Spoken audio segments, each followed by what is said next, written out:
Is it time? It is time for us to do what we have been doing, and that time is every day. We'll see what happens. We'll know in a very short period of time, but it looks like it could be something that will be not good. Believe me, not good. I am a dissident. Don't move. Move. I'm saying no. Why are you here? Palantir, Palantir, Palantir, Palantir. Stop. Seriously, we need to release the F-scene list. Turns off. I am not a church boy. Turns off. They're full-on vampires. They hate our beef. They hate our beef. They hate our beef because our beef is beautiful and theirs is weak. Not good. Believe me, not good.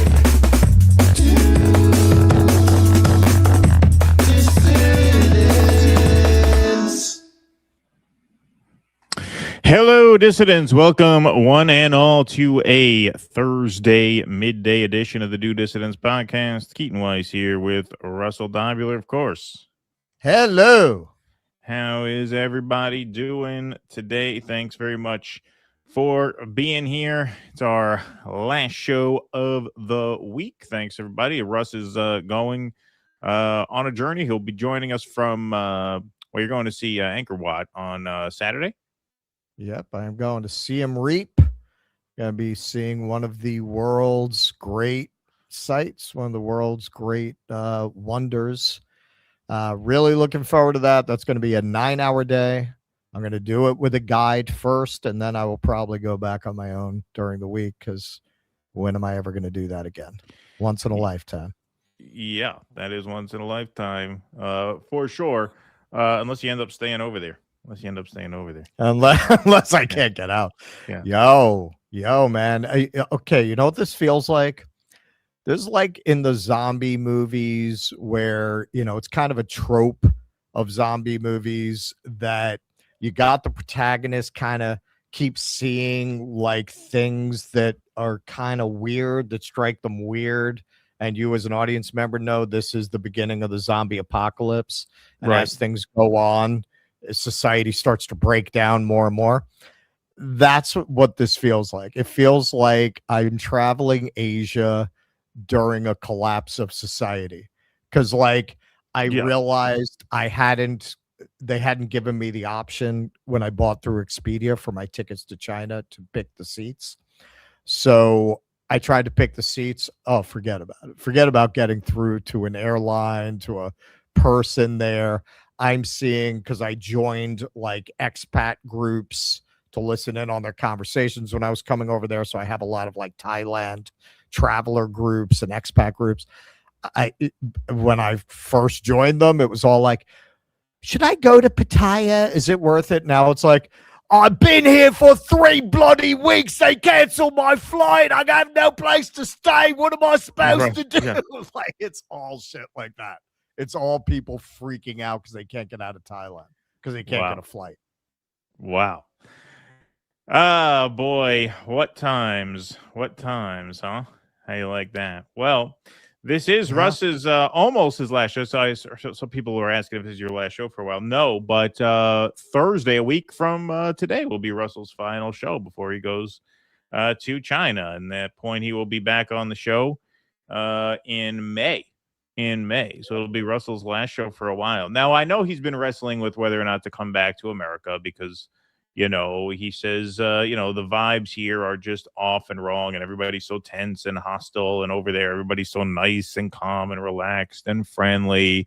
So, over these next few shows, I'm going to devote a couple minutes each to, lobbying Russell to come back home by just giving him a taste of what he's missing. So this is my first attempt at that. Okay, I found this video on Instagram, and so I just want to give credits to the creators here.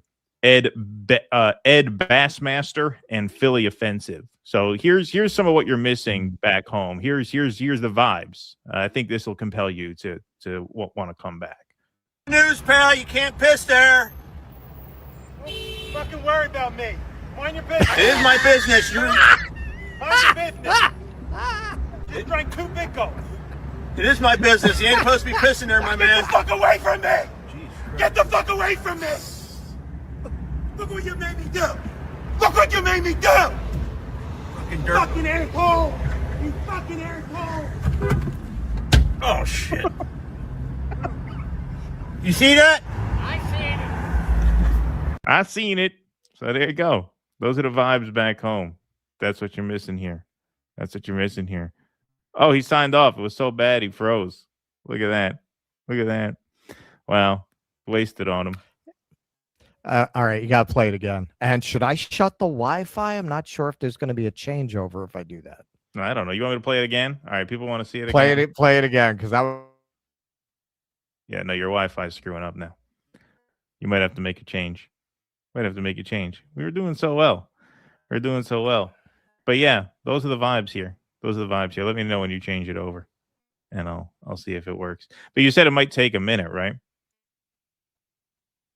Yeah, he said when he switches over, it can sometimes take a minute for it to pick up. 950 strong in the YouTube chat, everybody. 266 strong over on Rumble. Smash that like button, everybody. Let's get an even bigger crowd in here for the midday show.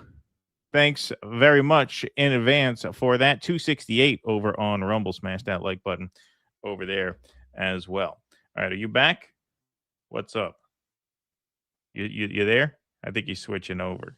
I got to play it again because, he thought the first was better. Oh, so Ed Bassmaster is a comic? Is that right? Okay. So yeah, some of you guys follow him. So there you go. So hey, maybe that was a scripted sketch. If that was a scripted sketch, it's even better. Oh boy, what happened? Now he's gone for good. What happened here? He turned off the Wi-Fi. Okay. All right. Well, I will take some super chats and some Rumble rants while we are waiting for this here. Let me go to the banners over here. We got Mr. Measy. Oops, nope, I got even more. Wow, I got a lot of them over here. Vienticus Prime, everything's a scam, everything's a lie, everything's hypocrisy, and so you don't comply. Thank you, Vienticus. Appreciate that very much. Mr. Measy says, good morning. I've always been anti-establishment since finding you two. I felt like I found a home. Love you both and all the dissidents from Washington State with love. Well, thank you. That's very kind of you to say.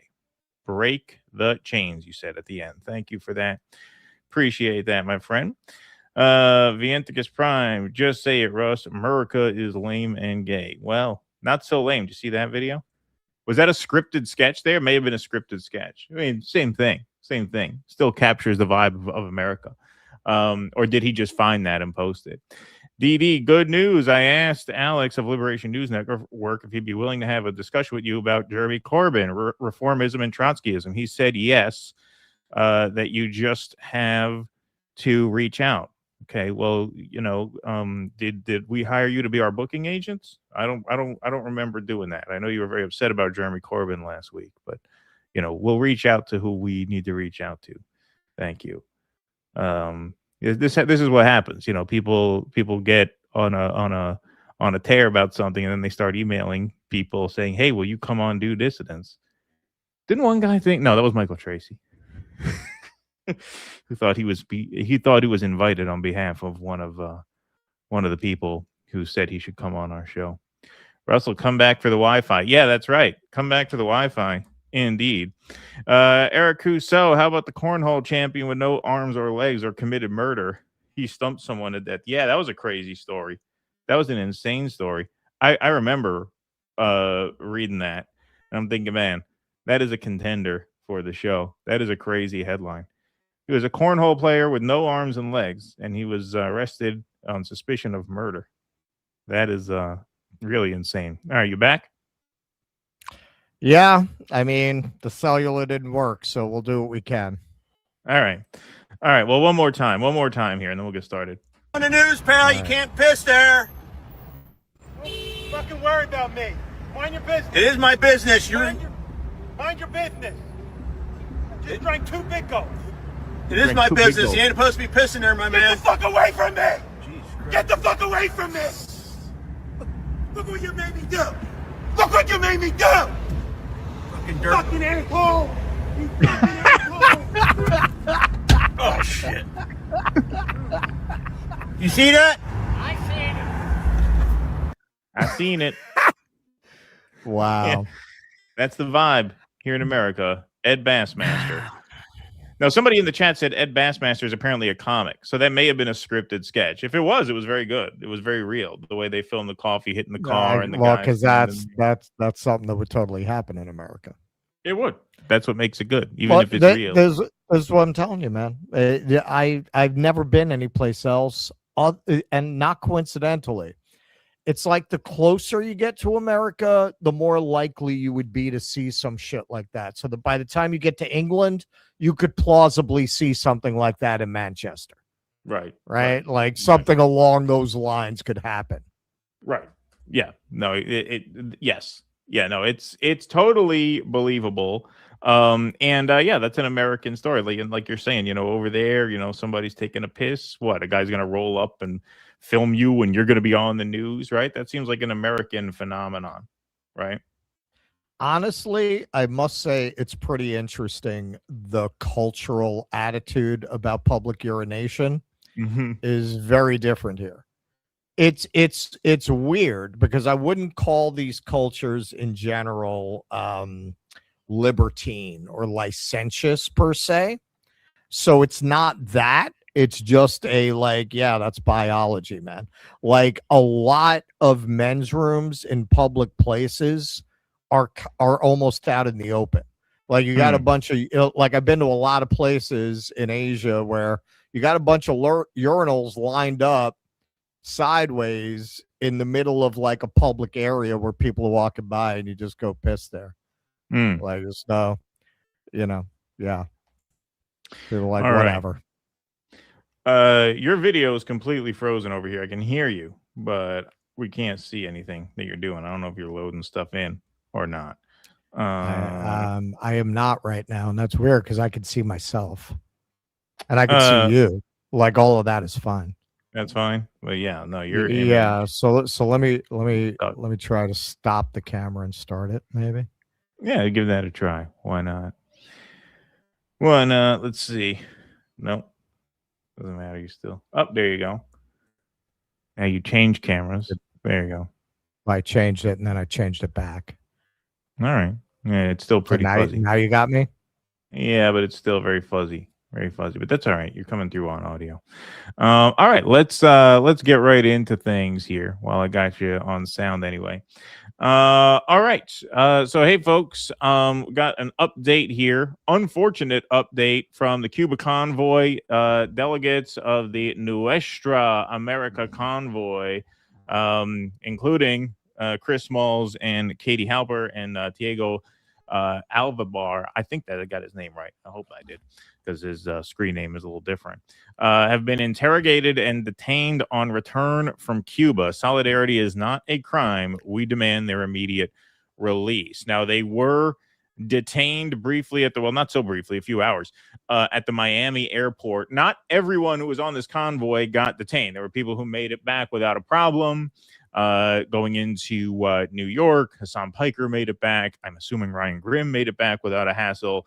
But our friend, Katie Halper, was among those who were detained. So Code Pink put out this video. Since the filming of this, all activists held at Miami International Airport have been released. But here is a video that they put out from the airport, looks like.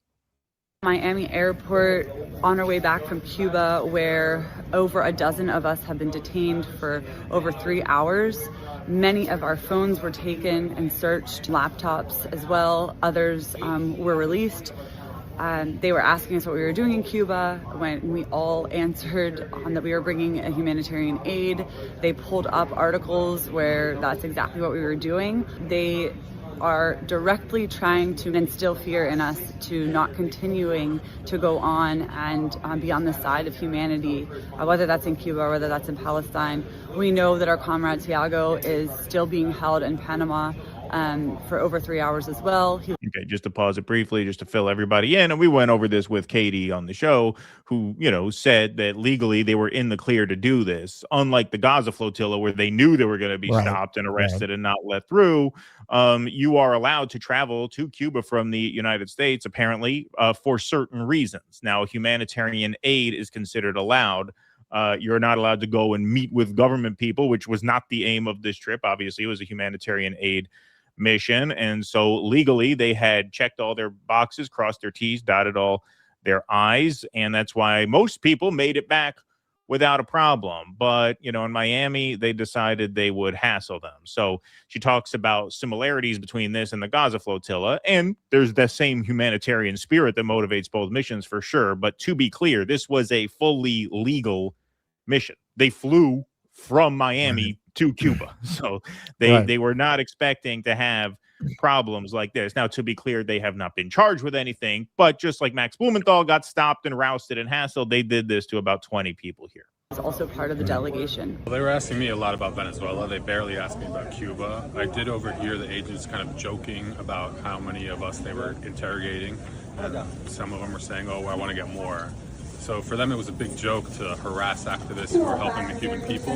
The three agents that were in my room continually kept saying how the Cuban people, they were just on Cuba, essentially. I asked one of them, are you Cuban? And he was like, no, but I've been. He knew the hotel that we stayed in and had all this information and said how bad of a look it was. And he was like, the Cuban people want Marco Rubio. You guys were down there throwing cookies at little kids. Oh, yeah. A whole bunch of bullshit that is obviously just from the capitalist and right-wing people here in Miami. But yeah, maybe 10 consecutive comments about how Cuba hates us and they want Trump to take it over. We know some of those agents were actually of Cuban descent, so it's doubly horrible that, you know, we're going there to help people who they're maybe related to, and they're still pulling us out. And so it just really exemplifies the hatred of the people in the United States towards the people of Cuba. And this is a delegation that represented love. They wanted to know about my parents and my family in Cuba and where they lived and who they were, and that made me a bit nervous. The fact that they took my phone and laptop, honestly, it was worth it because I got to deliver not only the 6,300 pounds of aid that we brought, but my partner and I brought over 100 pounds of aid in our own bags. And we know that it helped the Cuban people, and it disgusts me that they did this to us, but it was to be expected. Yeah, sounds like it could have been personal. Sounds like you got some Cubans there who had a hard-on for the fact that you went there, which is a risk in Miami. That could be. According to, you know, they put out a few different videos that they were laughing about how they want to detain more people.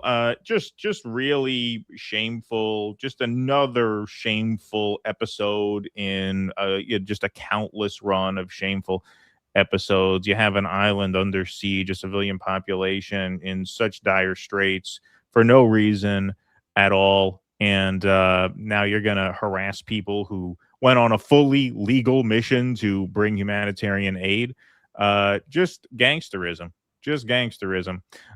So here's an example of what we're talking about here. So Ryan Grimm, who was on the convoy, went on with the Chin Man here, Rob Schmidt tonight, Mr. Chin. Talk about a chin hire. This is a DEI chin hire, this guy. The only reason this guy is on the air is because of his chin. Absolutely no other reason. You're telling me this guy without that pronounced chin would have this job? Not a chance in hell. So here's Ryan Grimm versus the Chin Man on the Cuba aid convoy. Mexico sells oil to Cuba. You live in New York.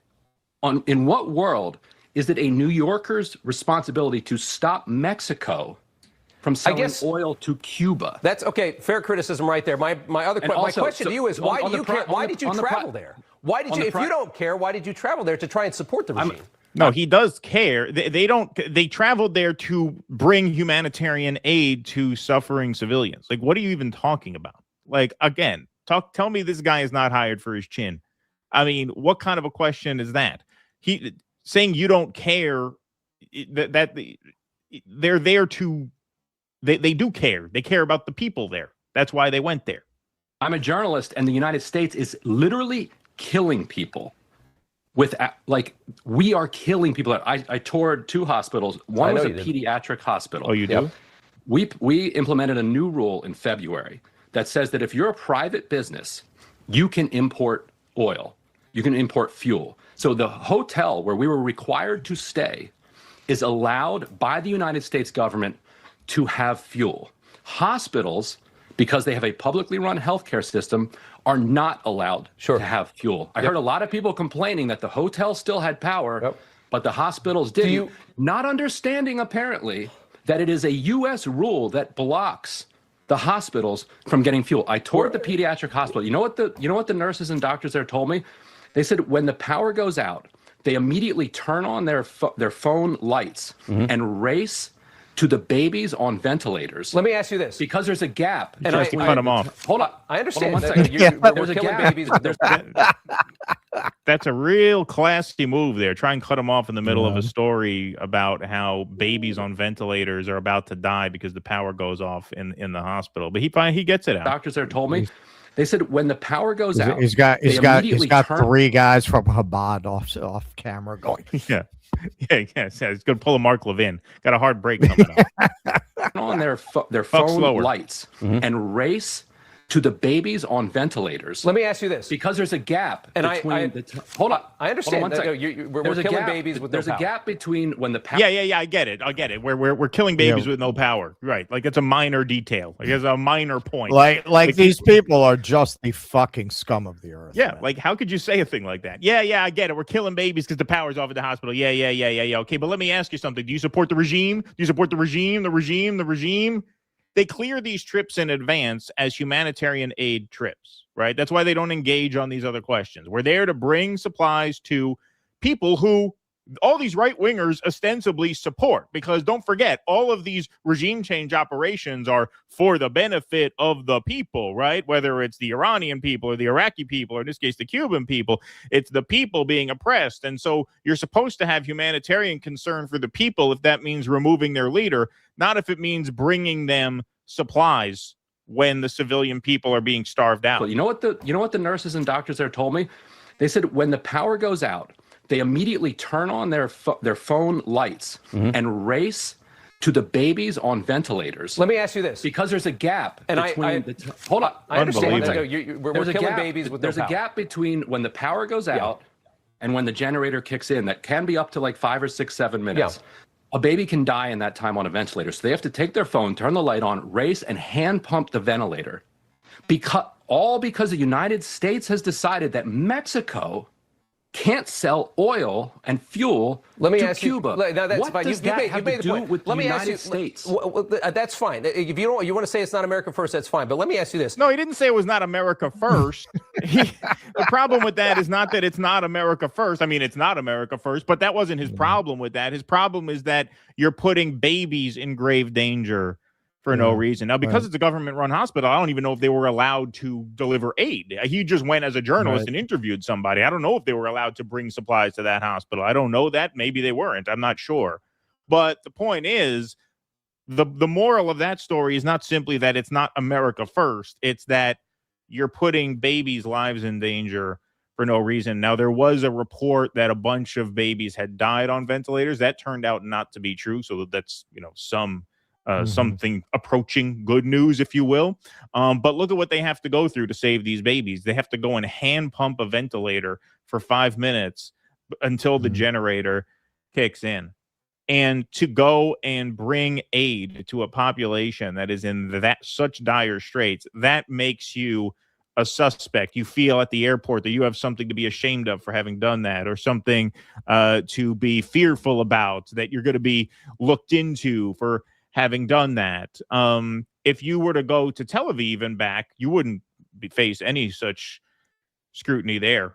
No, you can come and go as you please from Israel. And here's a story out of Israel. Well, here's much better if you bring aid. Yeah, exactly. Here's what they just did to a baby. If the aid is in the form of 13-year-old girls. Yeah, right. Yeah, exactly. Yes.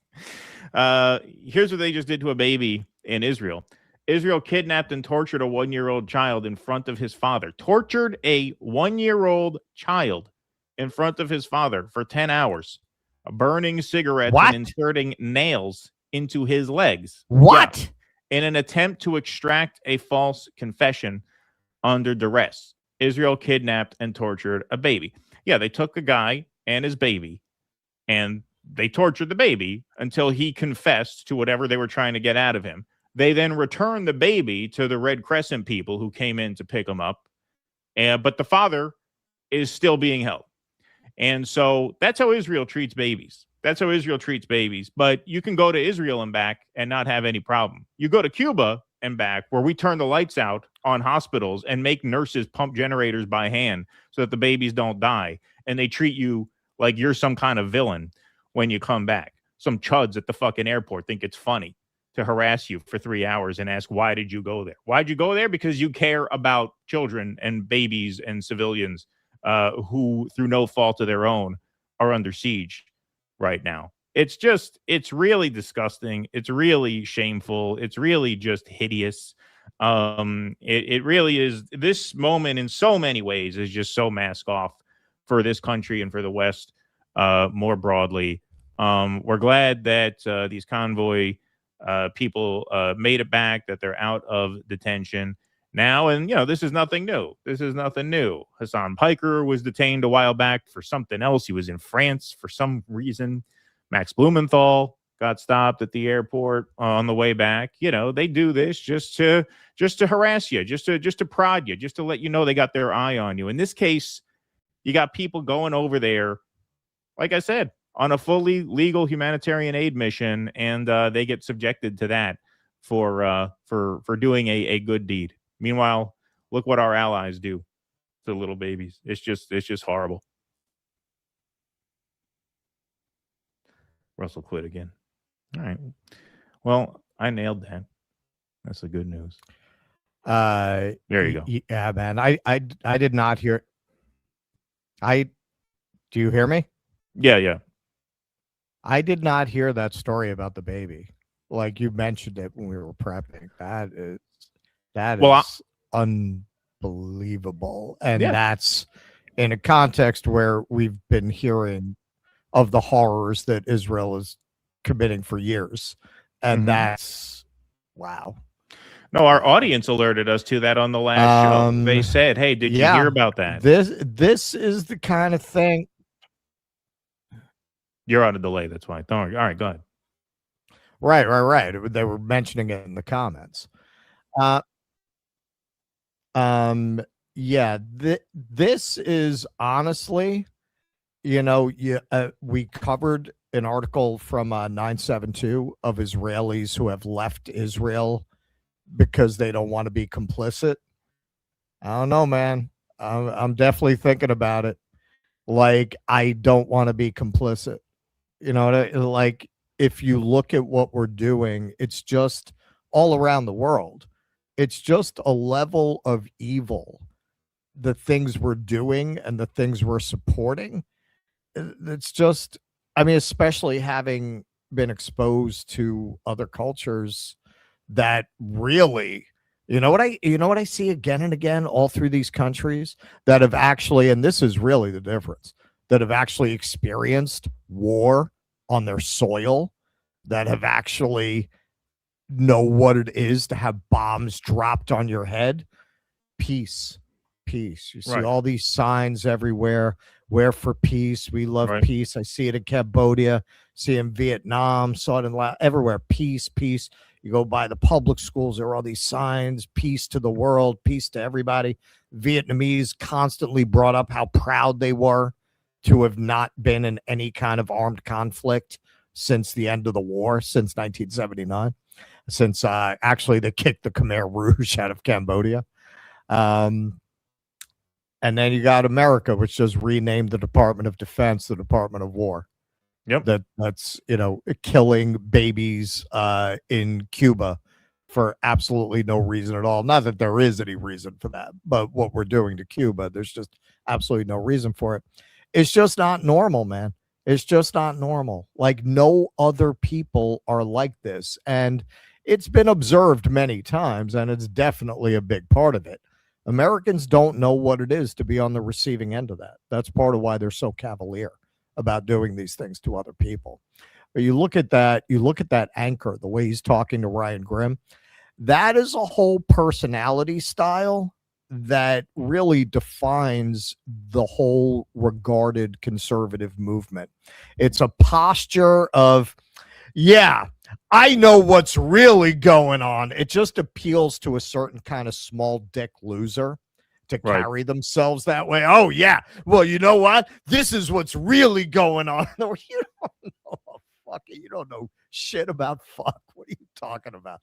But that appeals to them. That's why they hire anchors like that who are going to posture like that. It appeals to the kind of people who would be watching that in the first place. It's just a it's an overall tone of, yeah, I see what's really going on. You can't cheat me. Meanwhile, the whole point is to keep you acquiescent in the way they're cheating you. Yeah, it's interesting because I think, as someone who's, been now 9/11 truther 23 years and counting, 24 years and counting, be my 24th year coming up in the fall. It's my 9/11 Do you know the truther. date? Oh, it was October 2002 when they started the date saying was September 11th. Yeah, the date. Yeah, I know the date. It was 9/11. Yeah, exactly. Yeah. No, it was October 2002 when I decided, if they're going to go to war with Iraq, that probably, and they're using 9/11 as an excuse, that probably means they were involved in it in some fashion. Part of the way they traumatized the public into supporting the Iraq war and the Afghanistan occupation was 9/11, because they felt like we're not going to be able to muster support for this unless people do feel an attack on American soil. And that, in my opinion, is why they, at the very least, allowed it to happen. I don't know the exact theory, but I think at the very least they allowed it to happen. And now, 25 years out from that, you have a population that is, not as exposed to that. It's not as fresh in their mind. That's why I said, October 7th was the 9/11 for the Iran war, right? And, that's a lot of why you have overwhelming support for this war in Israel. But that's going to start slipping too, man, because there was just a mayor. I didn't use it in the segment because talk about a wealth of material to choose from for the Iran segments today. But yeah, there's this Israeli mayor in some border town who's crying to Netanyahu, "You're getting us killed. You're destroying our lives." This is not winnable. It's not sustainable. It can't go on much longer. I just don't see it. I don't see it. But the amorality of the West is just on full display. And this is just the microcosm of that, what happened to these Cuba Convoy activists. So we're glad that they made it back, and obviously much love to all of them. All right, let's take a look at some more super chats and Rumble rants over here. P. Walker, you're loaded in, right? You got your stuff there. 2 words to help you stay, Russell. Cornhole. I am loaded in, and listen. Spontaneously on the air. Do you see that? No. What do you mean? Do I see what? Check your texts. Oh. Is this? That's funny. Katie says, "How come you're not?" I know. I got it. I saw it. That's funny. Dimitri Lascaris on the ground in Iran. Israeli forces showered electromagnetic mines onto Jamalabad, a village near the city of Shiraz in Iran. Heroic journalism. Thank you. Appreciate that very much. Joins brother. The U.S. government owned and operated Israel since 1963. Thank you. Me Shoot Skeet. Thanks for the $3. Appreciate that very much. French Laundry. It's not fun being a 24-year-old guy in the States right now. RIP Gen Z. And no, I'm very mechanically inclined and have good social skills. Boomer. Thank you for that, French Laundry. Appreciate that. All right. You want to jump into your segment here? You there? You're on a delay. This is going to be a fun segment coming up here. I mean, my shit is way too messed up for me to run a segment right now. Okay. All right. Well, I can do it. It's the Wi-Fi's too messed up for me to run a segment right now. Like we should just go to yours and hope it straightens out. All right, we could do that. Here, take some chats because I'm going to load a few things in if I have to do one now.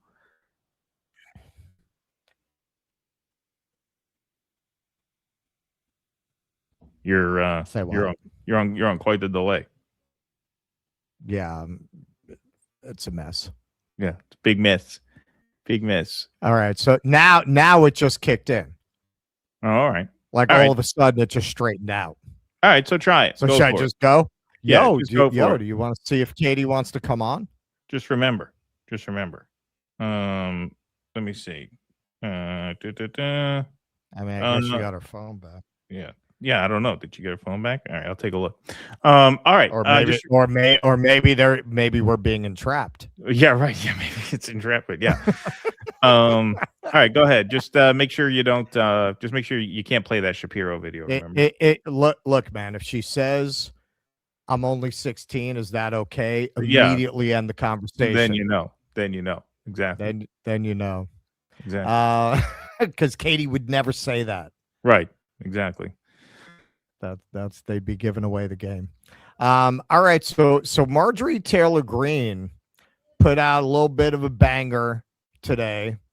This was quoted over interactive polls. Democrats have flipped a total of 12 state legislative seats in special elections in 2025 into 2026 over performances. You can see, ranging from plus 32 Democrats in a Texas district to plus 8 in a Mississippi district.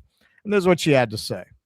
I'd like to congratulate two-time congressional candidate loser Laura Loomer, MAGA foreign op Mark Levin, and neocon murdering psycho Senator Lindsey Graham for leading Republicans into slaughter going into midterms. Your incessant lies to President Trump have destroyed all faith in the GOP. I'd also like to remind everyone that when I led the party on the campaign trail fighting for America First in 22 and 24, all the GOP did was win, win, win. But after Trump called me a traitor and said he would destroy me for releasing the Epstein files, I refused to fight for Trump and the Republican Party that defends the Epstein class, wages pointless foreign wars, and pursues America last. I never changed. Trump and the GOP betrayed their voters and took in the trash we threw out of the party. Loomer, Levin, and Lady Lindsay are the best political consultants the Democratic Party could ever imagine. Now, I know a lot of people will see this and be cheered by it because, who doesn't want to see these repulsive figures she's naming going down in flames? I'm gonna kind of put on my black pill hat here. I had Keaton mail it to me here in Cambodia. I'm putting on the black pill hat because don't forget who's coming in to replace them.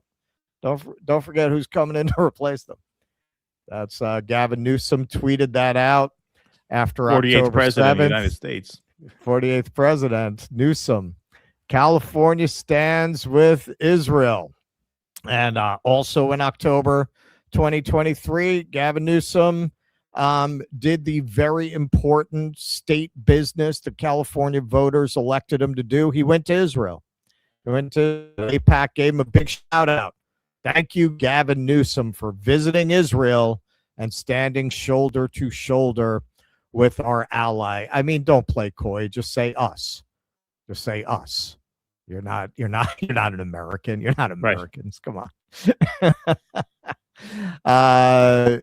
Your favorite guy here tweeted out. Now you might remember this not long ago, where Newsom got asked about his relationship to AIPAC or what he thinks about working with AIPAC, and he kind of glitched out to the point that you got to wonder if he's been replaced with some kind of Stepford Newsom or something, because he had a complete glitch out. Which is interesting. I will not vote for a candidate that takes $1 from AIPAC. It's interesting. It's interesting. I haven't thought about AIPAC. And it's interesting. You're like the first to bring up AIPAC in years, which is interesting. Why did I say that? Not relevant to my day-to-day life. Okay. Which is just interesting. Listen, it's interesting you say that. JPAC perhaps more, but AIPAC less and less. Okay. Fair enough, which is just interesting. What's interesting about it? That it's just interesting as you bring up AIPAC that it hasn't been part of. I'm just reflecting quite openly and honestly. Hasn't been part of the day to day. Yeah. The only reason why I ask is because with that, what I'm talking about is lobbying in and of itself. Okay, so let me venture a guess on what happened there. Okay, this was the glitch out. This was I call this a Kirk versus the computer moment, when you have two competing imperatives and the smoke starts coming out of your head. You are the evil, right? He's having a total meltdown. Why? Because on the one hand, he wanted to suggest that there's something anti-Semitic or unsavory about the question. That was where he wanted to go. But his interlocutor is black. And something in his politically calculating brain told him that he's trying to figure out where the identity politics land in a case like that. If it's going to wind up making him look like a racist, if he throws accusations of anti-Semitism at a black interviewer bringing up AIPAC, I think that was the glitch out. I think, like, clearly he wanted to somehow suggest that the interviewer was unsavory for asking the question. So what's the glitch out? I think it's because he was black. Like, in his mind, he didn't know if he should go there, so he just glitched out. It's interesting. It's interesting.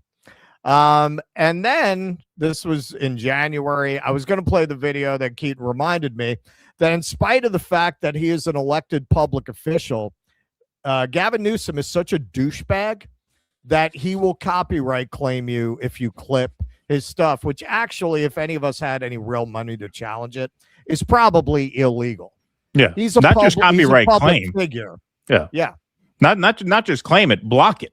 Not strike us, but take the video down. Remember, we did it and the whole stream got taken down. We had to edit it out and upload it again. It was a whole pain in the ass. Yeah, sitting governor blocks visibility on his video clips. Not just claims it so he takes the money, blocks it. Yeah, which is probably illegal because he's an elected public official, and that's clearly public interest, anything that he does in that forum. We're going to campaign against him on that. That's going to be our big issue in the campaign, is that he copyright blocked us. Hey, man. Governor Larry Elder, man. Yeah. Shapiro. Democrats, I'm just going to read a little bit. This you'll get the gist. Shapiro said, Democrats have now been dragged into the conversation about genocide in Gaza. What is your opinion of this? To which Newsom responded, I don't share that opinion as it relates to genocide. I do not agree with that notion. I'm also crystal clear on my love for Israel. Now, if you watch the whole clip, he tries to have it both ways, like the douche that he is. But, I'm bothered by some of the pictures. Some of the pictures bother me. I think the pictures are bothering people.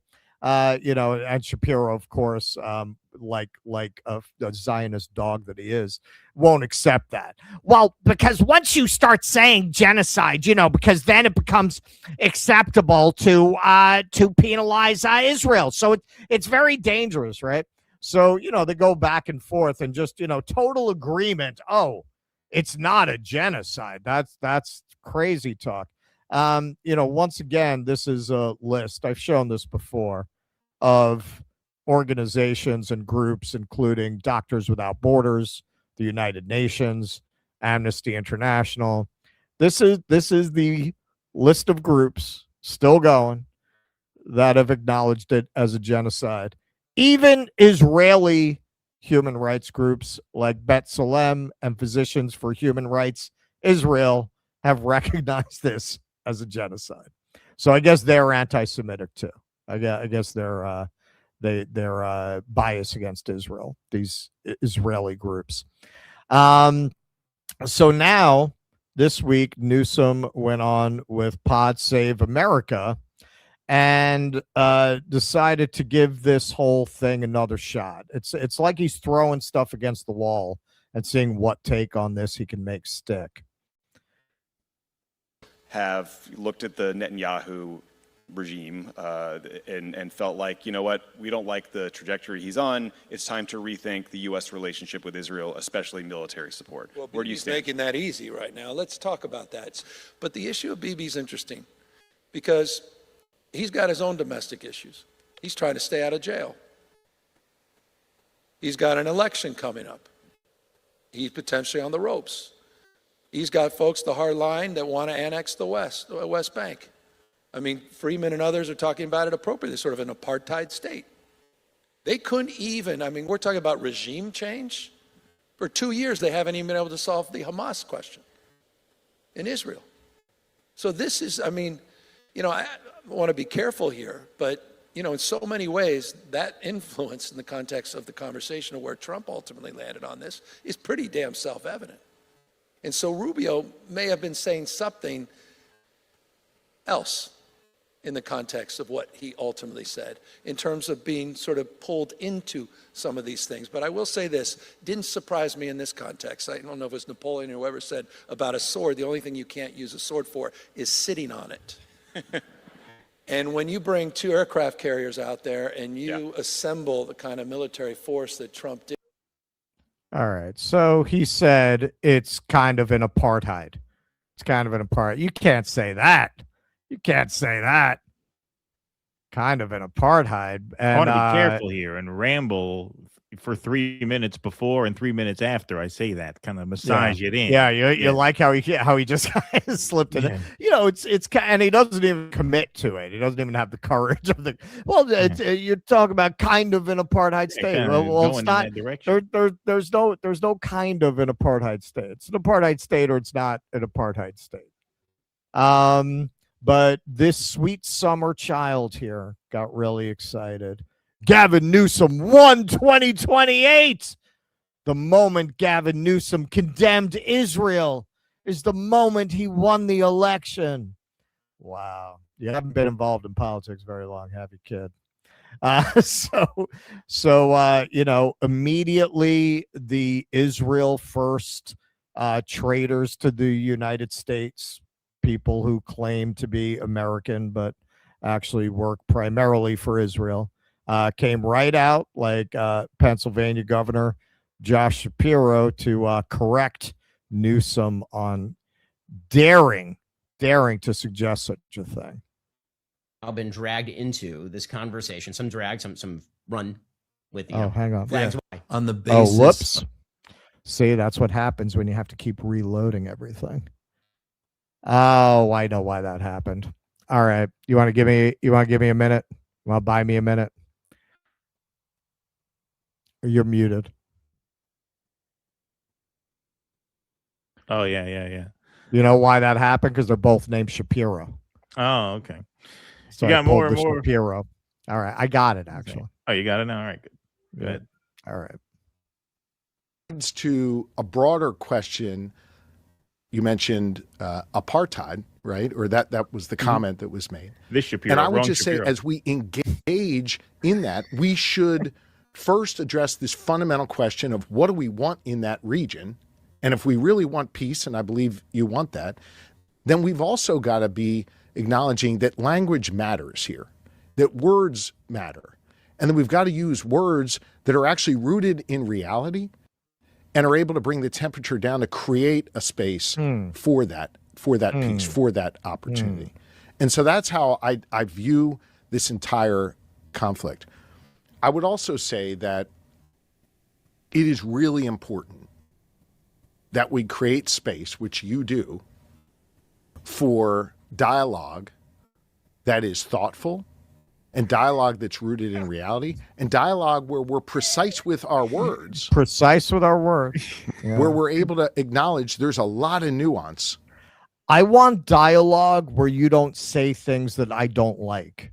Yeah. And I'm going to make that proposition sound like the reasonable proposition by making it a question of precision, by making it a process of empirical truth, right? You're using imprecise words, so how can we have a debate? Well, what are the imprecise words? The ones I don't like. Right. And the ones that define the state I actually work on behalf of in a way I don't like. And go on and on and on endlessly to obscure the very simple truth, that it is an apartheid state. I mean, talk about a word salad between this guy, because he's going to run for president also. That's why I'm laughing. Yep, Imagine how these primary debates are going to be 6 hours long. Imagine a debate between him and Newsom. Like, none of them shut up. None of them will ever stop on talking. These issues. They should And have we should Michael debate Tracy them. moderate. Just Be because a people 10-hour have different 10-hour opinions debate. doesn't make them a Have Michael Tracy moderate with Matt. I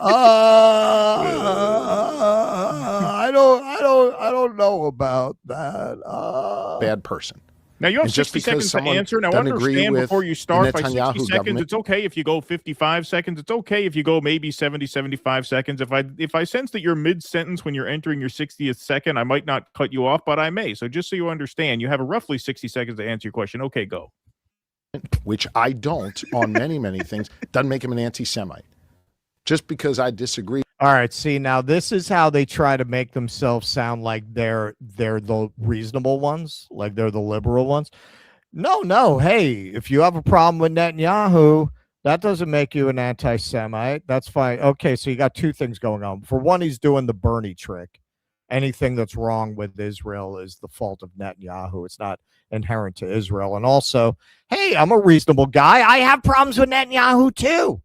Right? I'm not, but then in practice, they're going to call you an anti-Semite if you become an activist against Zionism. Doesn't agree with the Netanyahu government, which I don't on many, many things, doesn't make him an anti-Semite. Not the Just genocide. because I agree with him disagree on Benjamin Netanyahu doesn't make the me an apartheid, anti-Semite. the genocide. In I'm as good much with as that. because I disagree with Donald I don't Trump, like his tax doesn't policy. make me any tax less of an policy American is a little patriot. regressive. So I just think we've got to be really thoughtful and careful and not just look for buzzwords and not just sort of follow. Oh, yeah, it's a buzzword. What's Yeah, this gonna worked get great maybe some last likes time. on Twitter. Yeah, But no, we've this got to kind be of thoughtful fence about sitting a debate really that is really, really nailed it hard to last have, time. and we've got to have it. Yeah, like It's unbelievable. It's just okay. unbelievable. And John Fetterman went on with Chris Cuomo. Here's what he had to say. Wrong consistently on the region. And that's why, and I'm going to follow Israel. And that's another truth here about the Democratic Party. We're coming more and more anti-Israel. Governor Newsom announced, now he just described Israel as an apartheid state. I mean, that's a talking point of the fringe of my party. And that's profoundly disappointing. I mean, I was shocked. Well, that's Keith. You're more up on polling than I am. I mean, that's pretty much the mainstream of the Democratic Party at this point, isn't it? What's that? The anti-Israel stuff? Yeah, of course. I mean, it's really not a fringe. You're the fringe. You're the fringe. You're the fringe. The one guy who voted, the one Democrat who voted against the War Powers resolution on Iran. Yeah, he's talking about who the fringe of the party is. Yeah, that's why your brother lost to that radical Muslim in New York. It's weird, your brother was Democratic Party royalty, and he lost to a Muslim Hamas lover. I had an 80 IQ before my stroke. Now I'm basically a vegetable, and I won in a swing state. And your brother couldn't even beat the guy who no one can say his name. That's really crazy. How your brother, man, I don't know how your brother lost that election. What a loser. Oh, he didn't say that. And then you couldn't even keep a job at CNN. What does it take to be an anchor at CNN? Have you seen the lineup at CNN? How bad do you have to be to get fired from CNN? How can I get elected to the Senate in a swing state as basically a vegetable, and your brother can't beat a guy named Zohran Mamdani, and you lost a gig at CNN? How does that happen? The world's gone crazy, I tell you. The world's gone crazy. I'll tell you right now, your brother was not Zionist enough. That was his was his problem. He hedged too much. Overall, I mean, he might be more liberal, but I never thought he would actually go that way and would describe our strong special ally. The only nation in that region that lives the kind of values that they would live like in California. Right. Hey, I've been in Israel. Tel Aviv is like San Diego version of Israel. And now you just described that as an apartheid state. I mean, that's a betrayal of the moral clarity. And I can't imagine what he thinks. That's the last time I was in San Diego. I got a banana smoothie and fucked a guy in an alley. Yeah. You can't do that in Saudi Arabia. They'll chop your head off. You can do that in San Diego, and you can do that in Israel. I was in South It's Carolina. American as shooting a guy up the ass using a banana smoothie for lube. I was in South Carolina when they were an apartheid state. It was terrible, terrible, horrible. Israel's not like that at all. Yeah. So, hey, man, they needn't have worried. Gavin Newsom wasted no time going on Politico to clean that up. Do I consider myself a Zionist? yes. I believe, I revere the state of Israel. I'm proud to support the state of Israel. I deeply oppose Bibi Netanyahu's leadership, his opposition to the two-state solution. And that's Bernie. How do I clean this up? You blame it all on Netanyahu. Just say Netanyahu. Anything they ask, say Netanyahu. That's it. You're in the clear. And deeply oppose how he is indulging the far right as it relates to what's going on in the West Bank. Do you regret using the word apartheid to describe Israel? I used it. I do in this context that I said it, and I referenced why I used it. A Tom Friedman article in that same sentence where Tom used it in the context of the direction that Bibi is going. Not the current and the state. concern, correct. Okay. And that is a legitimate concern I have. See, what I meant to say was that Netanyahu was like the Safaka lemur. Like a lemur. And that Hamas is like a trapdoor spider. That's what I meant to say. And I said apartheid. I don't know why. I got it confused. I had Thomas Friedman on the brain. Okay, now look, back before Taibbi got his frontal lobotomy, Tom Friedman was his favorite target. Some of the funniest shit he ever wrote was dissecting Tom Friedman. Probably the funniest segment we ever did on the Jimmy Dore show was with Kurt doing a Tom Friedman article. And to admit that you look to Tom Friedman as a credible source for political direction, that's almost as damning as the flip-flop is. That you were citing Tom Friedman as a source of wisdom. Share with Tom that direction, if that vision and that direction of the far right that Bibi is indulging, that if they see the full annexation of the West Bank, then that's not something. That's a word you may hear others use. Yeah. Okay. So hey, anyone who's looking at all these swing states that are flipping to Democrats, just remember what you're getting, folks. Don't get too excited. This is what you're getting. The Democrats haven't changed one damn bit. There's a meme going around right now, basically saying, laying it out. The Democrats launder their bad politics through the Republican Party and then act like helpless babies who can't do anything when the Republicans enact it. That's what you're getting. So Mark Ruffalo, he hulked out. He hulked out on Gavin. Gavin, know where you stand and stand there. You said what you meant. I don't know what billionaire got in your ear, but it's not working for you. Oh, don't be coy. Don't be coy, Mark. If you're going to say this, just say, I don't know what Jew talked to you, but just come out and say it, my friend. This is not how you are going to win. It's apartheid and it's a genocide today. Yeah, what's funny, because you can see, like, if you're at the echelon of society that Mark Ruffalo is, he knows Gavin Newsom. See, this is the problem with becoming friends with politicians, because you can see that he thinks well of him, and he's trying to appeal to the better angels of his nature. That's your mistake there, Mark. There are no better angels to this guy's nature. He's going to go where the wind blows. Dr. G, there's our illusion of choice in plain sight now. They'll force Vance and Newsom into the presidential nominations, and then you pick one that bows to Israel or the other that bows to Israel. Vote against them both. A wasted third-party vote is better than either of these traitors. You could definitely make that case. And then finally, this banger just came out from Newsom's press office. None of this would be happening if she was in office.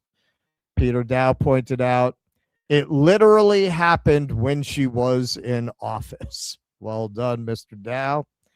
Peter Douche no more. Peter douche no more. So yeah, man, it's what was it? Clowns to the left of me, jokers to the right. Like, okay, yeah, like I guess you won't have ICE in the airports. It's not nothing, it's something. But that's who the Democrats are, man. And yeah, you do have a new crop of Democrats kind of coming along. There is enough pressure from voters. You have Hakeem Jeffries now saying he's not going to take AIPAC money. So I'm not going to say that public pressure has no effect.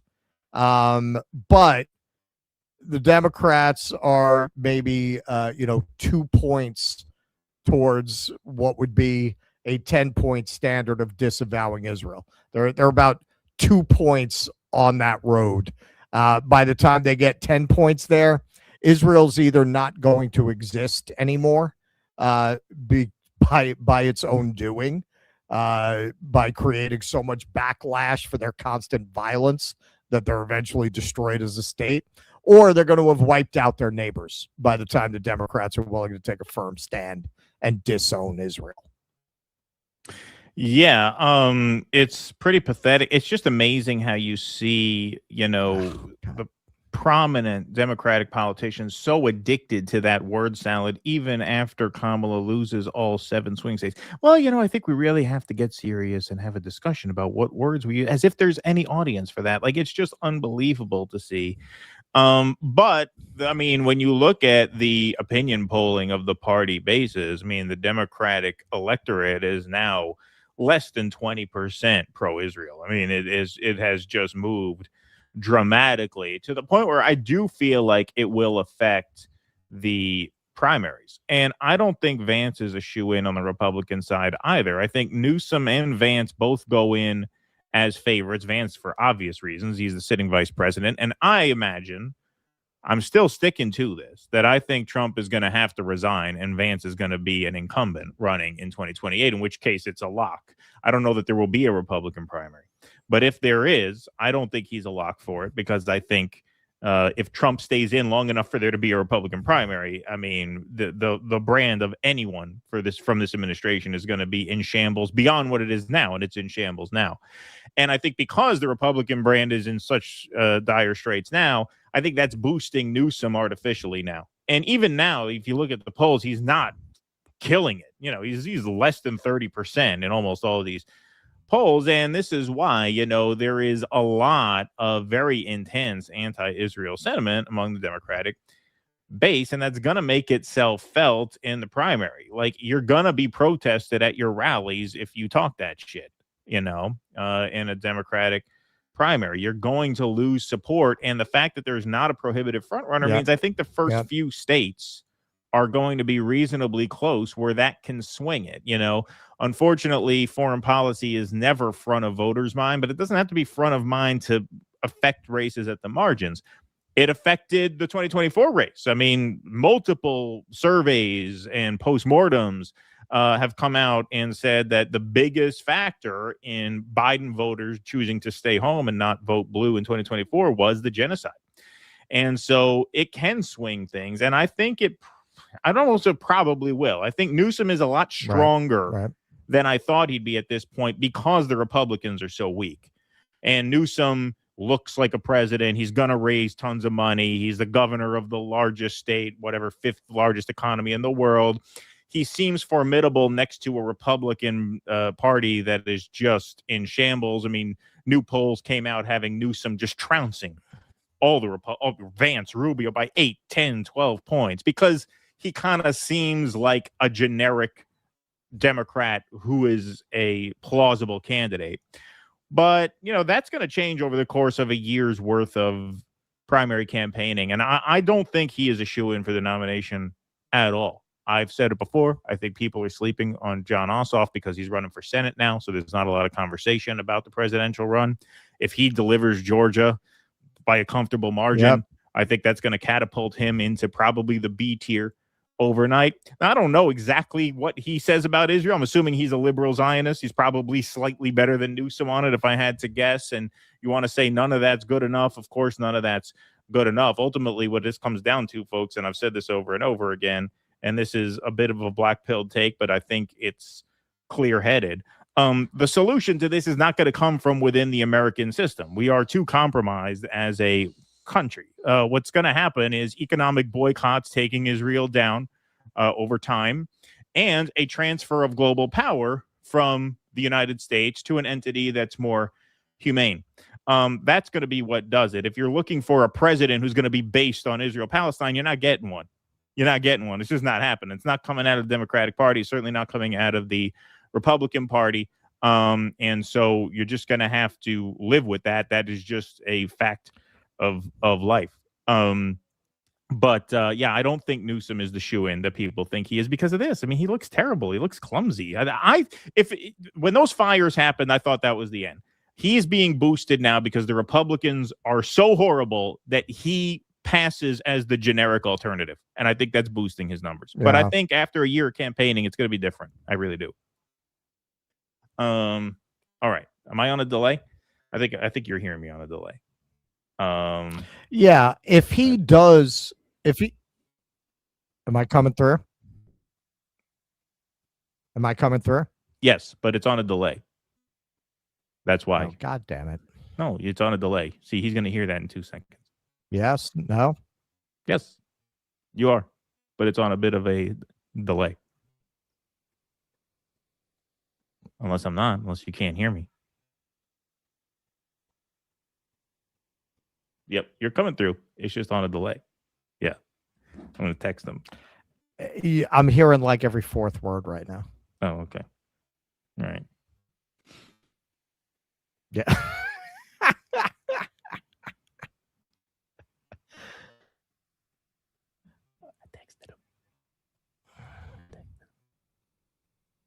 Okay, gotcha. All right. So yeah, I mean, I heard your monologue more or less. Yeah. If Newsom does go ahead and run, yeah, those fires will bury him pretty quickly. Nobody's talking about it right now because you're not really into primaries. He hasn't announced for president. It's looking more and more to me like there's a damn good chance Marjorie Taylor Greene's going to run. And that is a case where you would have so many former Democrats would come out and vote for Marjorie Taylor Greene that she would probably win. Like, that would be the great irony if Marjorie Taylor Greene ends up being the first woman president, but I could definitely see it happening. Massey doesn't strike me as a guy who wants it. She kind of strikes me as like she kind of wants it.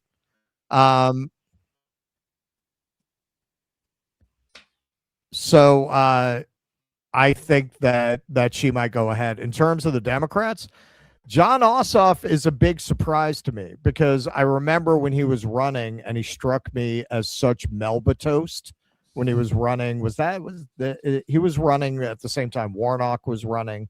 It was that election cycle.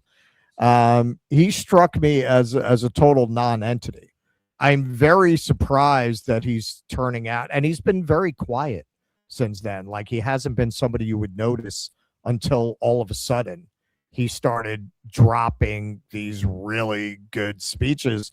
I did not spot him as a political talent until very recently.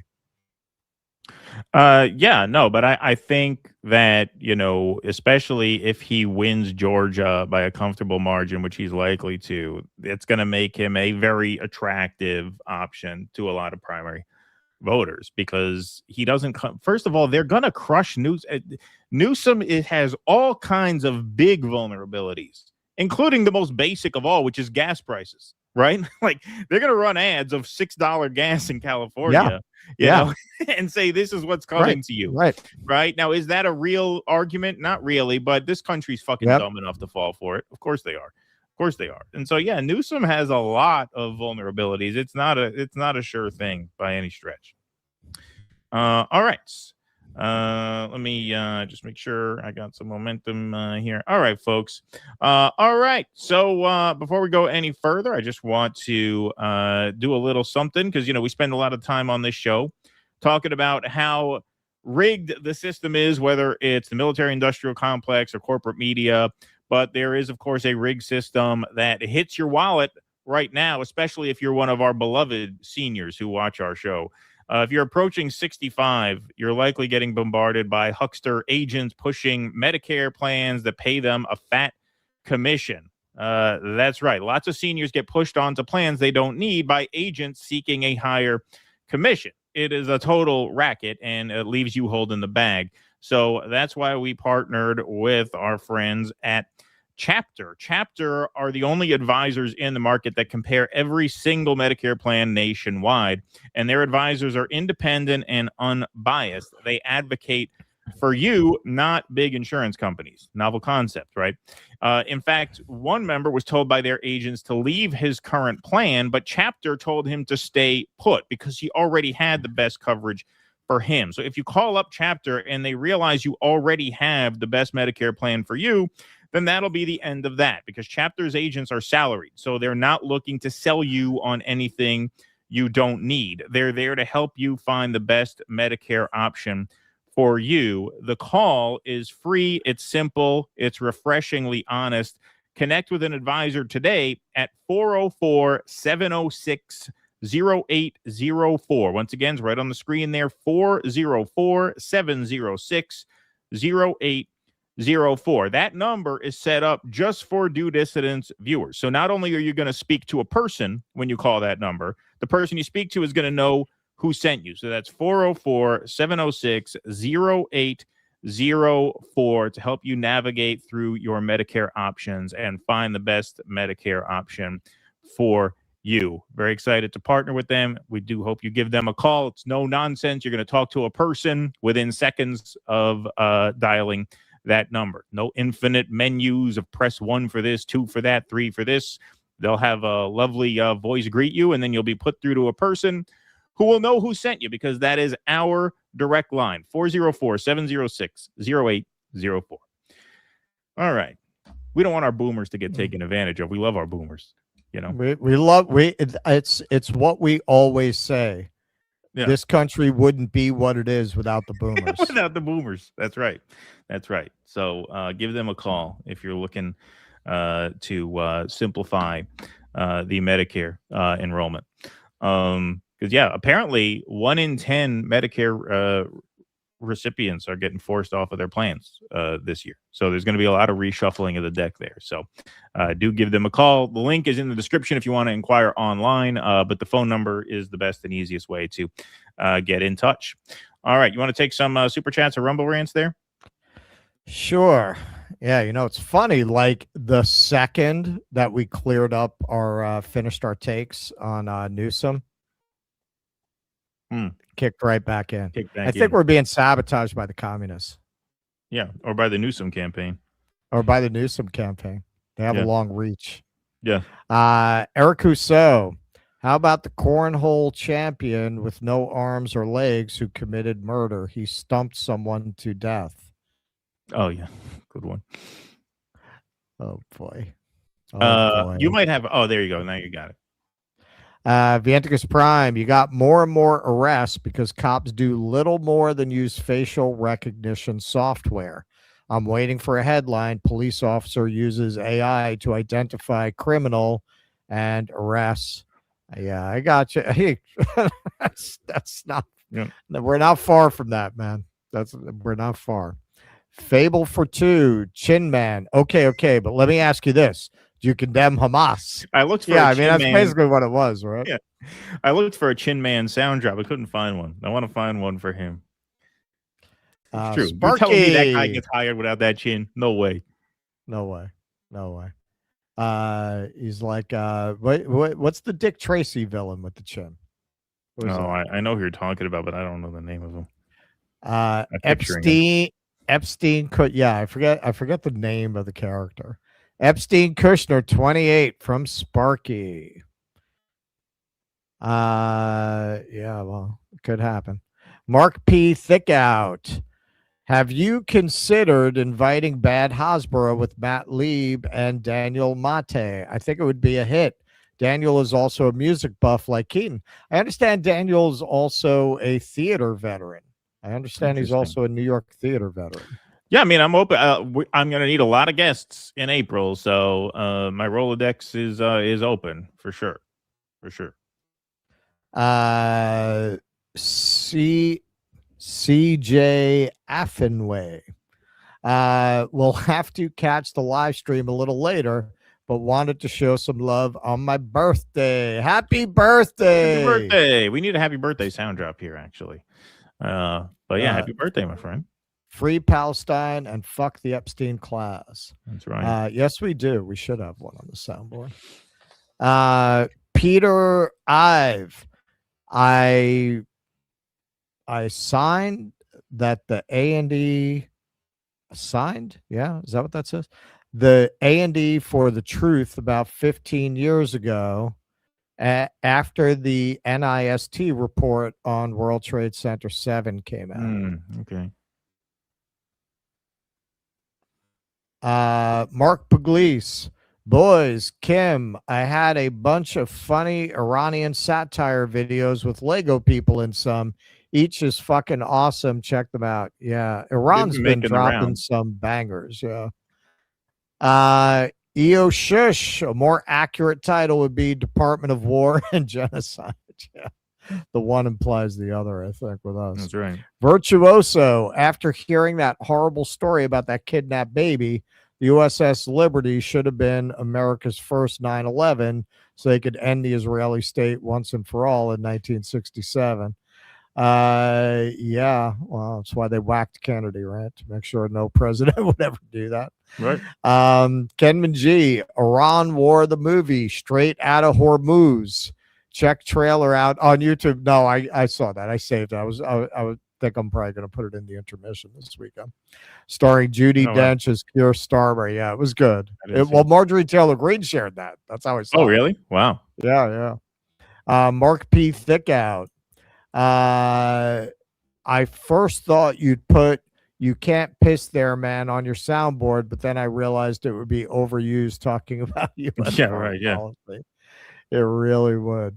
Tenured Village Idiot. Hopefully, they will now release the Epstein files to try and distract us from the victorious war. Right. Yeah, exactly. All right. One more, and then you want to go? Sure. Yeah. WEF Dogs. Saw you guys are live, so just want to send a hello from Osaka. I'm in a heavy metal bar. Wow. My first time in Japan, and I found the Japanese people so respectful and kind and generous. It must be an Asian trait. Dude, the more time I spend in Asia, the more I'm like, yeah, we're the West are douches. Like, they're douches. The rest of the world just doesn't act like that. And you know, like I said, man, you go to Italy, you go to Greece, they're lovely there too. But not as lovely as the people here. Like, people here are really, really just nice to a fault. Fault. I haven't met a mean person. I've been through 4 countries. I haven't had one person cop an attitude about anything. Right. Yeah, it's weird. Strange, huh? Strange. Especially experience. you're dealing with tourists, man. Tourists are annoying. Don't know where to go. They need a lot of help. No, right. Nothing but pleasant. All right, folks, we're going to move right on along here. So, lots of developments on the Iran war front. And it's funny, you know, right after we go live, we kind of have to pick up the timeline from the minute we come off, because as we were live 2 days ago, I mean, look at this tweet, 3:21 p.m. That's literally as we're kind of like getting wrapped on the show. Donald Trump at it again, saying basically the war is won and the regime has changed, and so we're really almost out of there. I've been here in a while. Well, in Iran, can you give us any more sense of who exactly in Iran it is, either Whitcock or others you're speaking with? Yeah, we had, I hate to say this in front of these young people, they're not children. I spoke to most of them. They sound like adults to me, even though they are sort of children, right? They'll always be your children. But I hate to say it, but we killed all their leadership. And then they met to choose new leaders, and we killed all of them. Mm-hmm. And now we have a new group, and we can easily do that. But let's see how they turn out.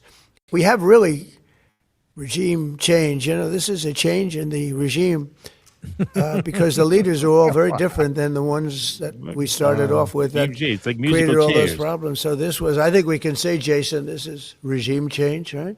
What makes you trust them? I don't trust anybody. I don't trust you. I mean, that's only because I know you. But if I didn't know you, I'd probably have more trust. But I don't trust anyone. Why do you?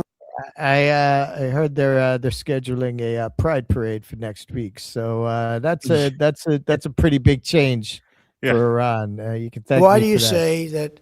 Why do you say what makes you trust? Do you think I trust them? I don't trust them. Then why bother talking to them? Because they're going to make a deal. They're going to make a deal. They did something yesterday that was amazing, actually. They gave us a present, and the president arrived today. It was a very big present. It was a big tremendous amount horse. of money. Yeah, It was a big, it was a big horse, a big wooden horse. big wooden horse. They It was wheeled very right up nice. to the gates of the White House. I said, "Wow, what a gesture!" I said, "This is great Big wood. horse. Did you Very did big you- horse. Did you just temper this wood?" I said, "I smell. It smells kind of smoky. Is this fresh? This is fresh cut wood. This is lovely." I'm not going to tell you what that present is, but it was a very significant prize. And they gave it to us, and they said they were going to give it. So that meant one thing to me: we're dealing with the right people. The right No, people. It wasn't nuclear related. It was oil and gas related. Wow. Okay, so you get the point there. You're saying, yeah, we're getting close to making a deal. Yeah, things are winding down. Of course, now Hegseth comes out and declares victory. Same press conference here. This is pretty crazy stuff too. President, you're spot on. Never in history has a modern military. Iran had a modern military, a modern navy, a modern air force, modern air defenses, leadership, massive bunker. Never has a modern military been so rapidly and historically obliterated, defeated from day one with overwhelming firepower. The air campaign that we've conducted, that Israel's conducted alongside us, was one for the history books, truly. And it's because we have a president of the United States that when he sends his warfighters out to fight, he unties their hands to actually go out and close with and destroy the enemy as viciously as possible from moment one. And that's why we see ourselves as part of this negotiation as well. We negotiate with bombs. You have a choice as we loiter over the top of Tehran, as the president talked about your future. The president has made it clear that you will not have a nuclear weapon. Look at this. The War This is Department great. agrees. Our job is to ensure that. And so we're keeping our hand on that throttle as long as hard as is necessary to ensure the interests of the United States of America are achieved on that battlefield. This is not Iraq and Afghanistan. This is not a president who's interested in vague end states. He's been very clear with us about what we need to accomplish, creating the conditions for them never to have a nuclear capability, and that's exactly what we're doing in historic fashion. Thank you, Mr. All right, so we're keeping our hand on that throttle for as long and as hard as necessary. So Yeah, here we don't care how many buildings full of schoolgirls we have to wipe out to achieve it. Exactly. Who is this guy? Bonewall Jackson. He wins the internet because he picked up on something really funny that most people missed when watching that. Every single day, he does the funniest thing I've ever seen. Watch Trump's reaction when Hegseth starts using his hand like he's fucking a woman and talking about how fast and hard they're going. That you will not have a nuclear weapon. Look at this. The War Department agrees. Our job is to ensure that. And so we're keeping our hand on that throttle as long as hard as is necessary to ensure the interests of the United States of America are achieved on that battlefield. How did he catch that? He caught it, though. It's true. It happened. I watched it. Pretty good. Our hand on that throttle as long as hard as is necessary to ensure the interests of the United States of America are achieved on that battlefield. Oh, one more time. This is the most immature podcast on the internet, but it's worth it. Throttle, as long as hard as is necessary to ensure the interests of the United States of America are achieved on that battlefield. Yeah. You know, people say they you come like to the us. sound of that. Yeah. Oh, that's amazing. What a piece of video. Sometimes it can be exhausting being smart. Sometimes it's more fun to be stupid, you know? Yes. You know, we try and do news coverage, but every once in a while, you just got to take a break. Yeah. That was a good catch by that guy because it's very subtle in the wide angle to catch that he was like, whoa. Easy there. Despite that press conference, which, the moral of that story was, we won and they're making a deal and we're the best. We took care of that. Again, as that's happening, so this is dated March 24th, 1:15 p.m. So as that press conference is happening, where they're basically saying we won, we're going to make a deal and it's victory, this is happening. Pentagon to order within the next hours 3,000 troops of the Army's elite 82nd Airborne Division to deploy to the Middle East to support the Iran war. So here's a little video on the 82nd Airborne Division. 3,000 men, says Earth Hippie, willing to sacrifice their lives for Israel. The U.S. is expected to send 3,000 troops from the 82nd Airborne Division to the Middle East.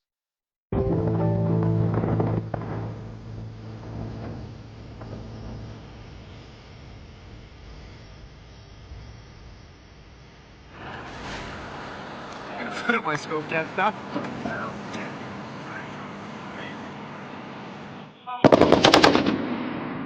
The unit specializes in rapid deployment and force delivery is called ready within hours. I've been reading that. The move expands U.S. military pressure in the region, even as Trump signals a possible deal with Iran. Even some Republicans are openly admitting they have no clue what the administration is trying to accomplish in the Middle East. All right, I'll translate that too. Even the Republicans admit they have no clue. Enough is enough. Enough is enough. The American people do not want a war with Iran that has no end. They do not want to see our troops deployed again and again to the Middle East. This video shows 82nd Airborne troops training to board and deploy from helicopters during combat operations.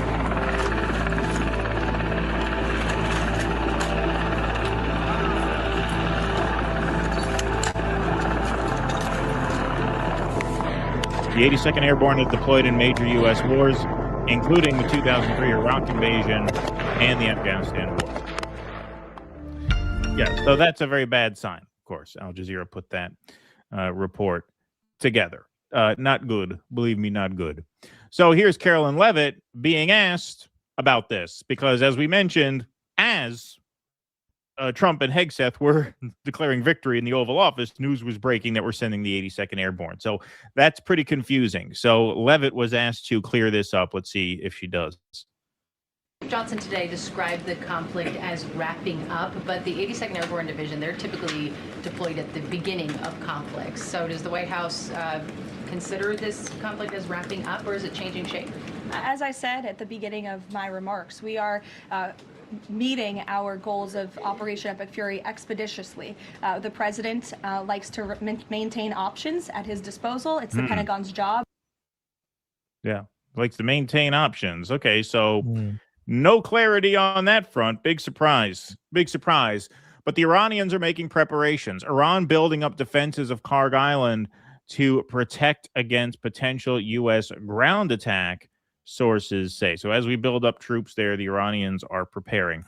Iran has been laying traps and moving additional military personnel and air defenses to Karg Island in recent weeks in preparation for a possible U.S. operation to take control of the island, according to multiple people familiar with U.S. intelligence reporting on the issue. The Trump administration has been weighing U.S. troops to seize the tiny island in the northeastern Persian Gulf, an economic lifeline for Iran that handles roughly 90% of the country's crude exports, as leverage over the Iranians to coerce them to reopen the Strait of Hormuz, CNN has reported. But U.S. officials and military experts say there would be significant risks involved in such a ground operation, including a large number of U.S. casualties.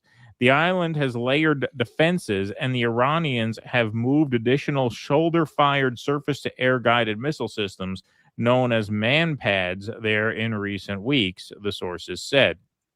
Iran has also been laying traps, including anti-personnel and anti-armor mines around the island, the sources said, including on the shoreline where U.S. troops could possibly stage an amphibious landing if President Donald Trump moved forward with a ground operation.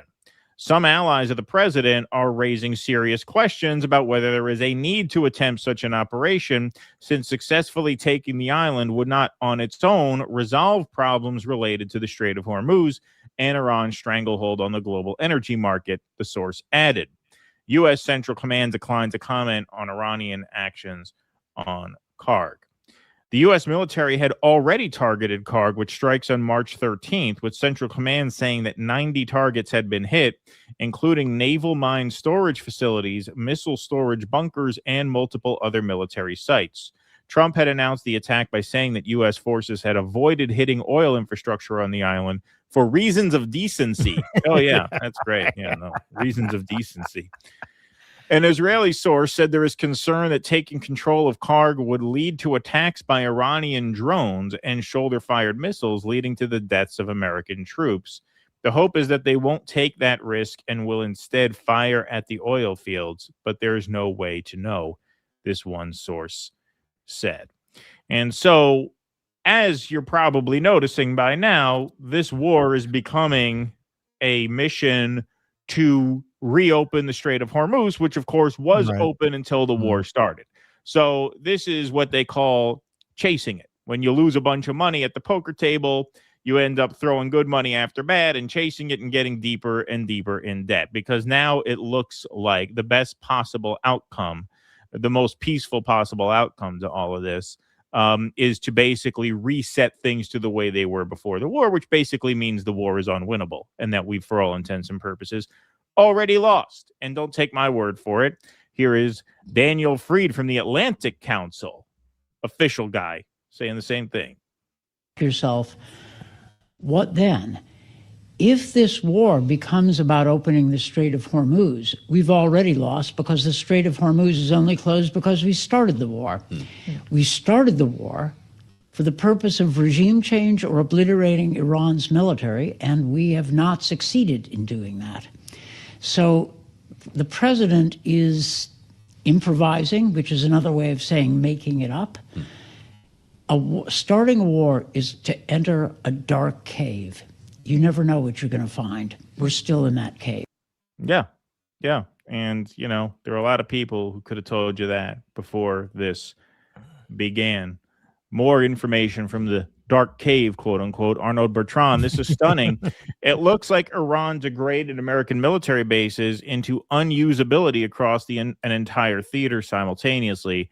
As far as I know, no other U.S. adversary has achieved that ever. This is directly reported in the New York Times. They write that Iran has rendered many of the 13 military bases in the region used by American troops all but uninhabitable. As the article describes, quote, there were close to 40,000 U.S. troops in the region when the war started, and Central Command has dispersed thousands of them, some to as far away as Europe. So what the New York Times is now reporting is that Americans have already essentially retreated. We're asking a question, are we going to commit ground troops as if we're not there yet? Of course, we did have troops in the region that have now fled because those military bases have been rendered uninhabitable. Those troops that do remain are not on their original bases, but have been relocated to hotels and office spaces throughout the region. Genuinely incredible. So it looks like we're already losing harder than most of us even know, because who even knew that was happening until now the New York Times reports it. There had been a lot of speculation about that. You heard a lot of chirping about that, but now you're even getting mainstream sources essentially confirming that there's already been an American retreat from the region before we commit the troops in the first place.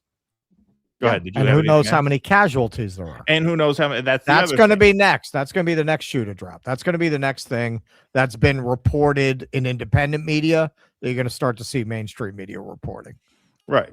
Because how do you render that many military bases uninhabitable? Right. Without kill casualties? 14. Right. That's impossible. Yeah. If there were thousands on these bases, how could you hit them that hard without killing more than 14 people? Right. So yesterday, more confusion from Donald Trump, more word salad from Donald Trump. Don't get any closer to any kind of rationality here. Here he is. Iran proposed making me supreme leader. We're doing in the Middle East with Iran. And they are negotiating, by the way, and they want to make a deal so badly, but they're afraid to say it because they figure they'll be killed by their own people. They're also afraid they'll be killed by us. I thought the people wanted to overthrow A it. head of a country that wanted that job less than being the head of Iran. That's real good. I don't want it. That's good to say. I never heard anybody who wanted a job less than being the head of Iran. I thought the goal is regime change. It's not exactly the best material for a Rodney Dangerfield shtick when you are desperate to negotiate with an adversary that, for all your claims, are insisting that they are not negotiating, at least not in the way you say they are. They've laid out terms, which we're going to get to. But yeah, cracking jokes about how, no one wants the job. Isn't that funny? Well, what are you doing? I thought you're trying to negotiate a regime change. I thought you're trying to initiate some regime change. Meanwhile, you're going on here joking about the threats to kill whoever steps up and leads. I mean, it is just end of empire savagery combined with just, idiocracy levels of stupidity and incompetence. Like, even if you support this, don't you look at this as just an unbelievable bungling of it by a bunch of fucking morons who don't even have the smarts not to joke about murdering the next leader when you're trying to accomplish regime change? We listen to some of the things they say. We hear them very clearly. They say, I don't want it. We'd like to make you the next supreme leader. No, thank you. I don't want it. But I want to express my gratitude to the try the fish. Tremendous. Try the fish. Yeah, exactly. Like, what the fuck are you doing? No, the guy is completely lost. The guy is just completely washed. And this is part of the reason why. There's been a lot of reporting about Trump living in an information bubble. NBC News came out with this report that essentially Trump's war briefings consists of 2-minute trailer videos, essentially propaganda videos about how well the war is going. This is how he's getting his information. Of reporting that President Trump's daily briefings include video montages of the biggest, most successful strikes on Iranian targets. But how is that sort of shaping the broader perception or his perception of this war? Yeah, so we spoke with a number of different people for the reporting on this story, and we were told that the military every single day creates videos, probably similar to the ones that you're seeing here now, of some of the biggest explosions, some of the biggest strikes that the U.S. is taking against Iran.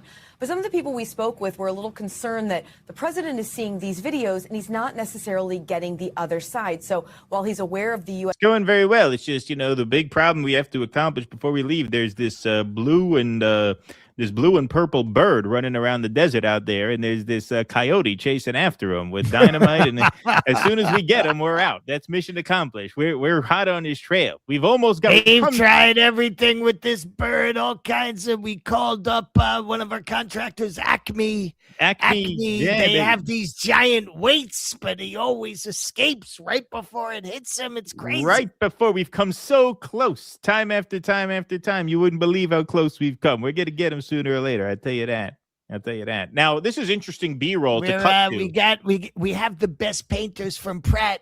They're painting. They're painting a road, but it's gonna go off a cliff. It's gonna get him. Yeah, that's gonna get him. That's right. Now, this is interesting B-roll that they're using here because this is, I'm sure, B-roll that the Israelis don't want out there. So this is Dimona in southern Israel that they're using. So now you're going to get to see some footage of the destruction there that the Israeli government is trying to suppress. U.S. military strikes and the U.S. military successes, which candidly have been pretty extensive so far throughout the 4 weeks of this war. He's not necessarily hearing what it is that Iran is still capable of doing. So, for instance, one of the anecdotes that we heard about was when several weeks ago, early on in the war, several U.S. military refueling planes were damaged in a strike from Iran. And the president found out about that from the media. He saw it in the news. He was frustrated by that. when his briefers explained to him what exactly had happened, he took to Truth Social and said, well, you're not telling the good side of the story. You need to be telling what the successes are and not just the failures. And he specifically referenced that.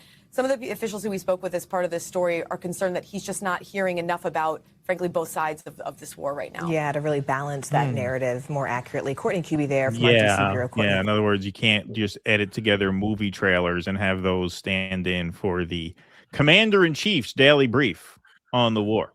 Wow. Well, you know, when you got a cabinet where you're surrounded by Christian Zionists and original flavor Zionists working together to bring on the apocalypse for their respective messiahs to come. Exactly, yes. That's the kind of information you're going to get.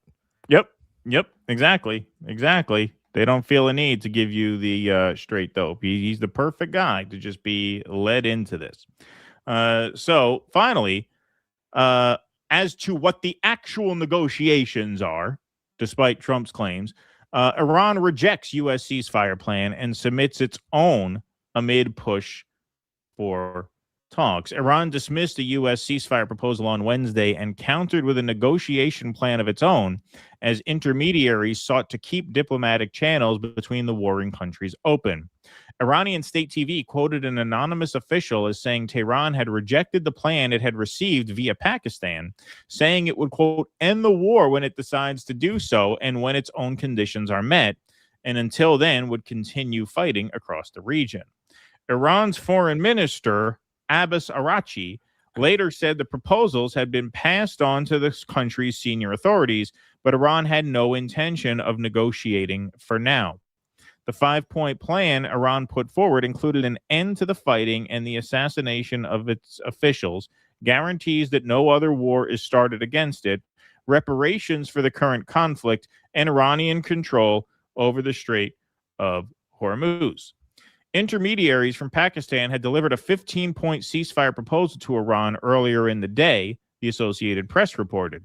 It was said to include sanctions relief, the dismantling of Tehran's nuclear program, restrictions on its use of missiles, and reopening the Strait of Hormuz, a choke point for about 20% of the world's oil.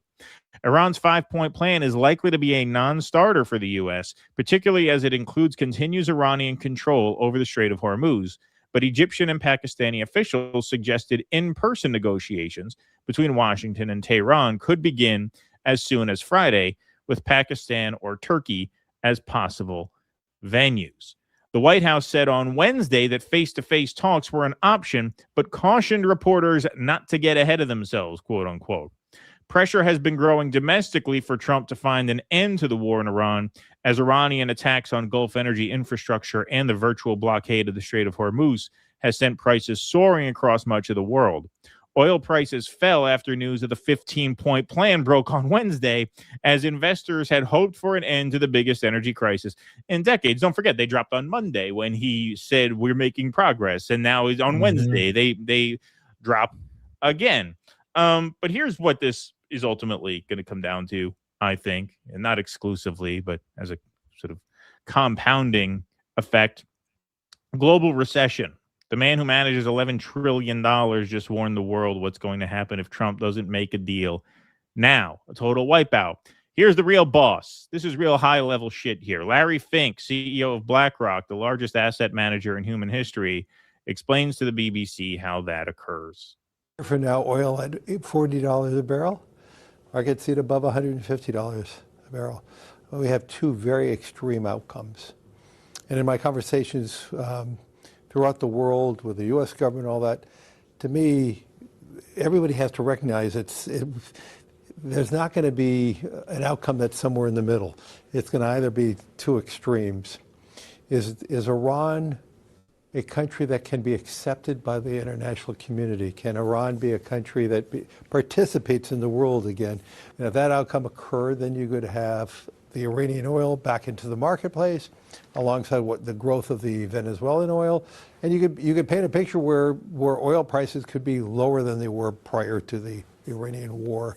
If there's a cessation of war, and yet Iran remains a threat to trade, a threat to the Straits of Hormuz, then I would argue that we could have years of above $100, closer to $150 oil. What happens to the global economy if that happens? How do we see it? We'll have global recession.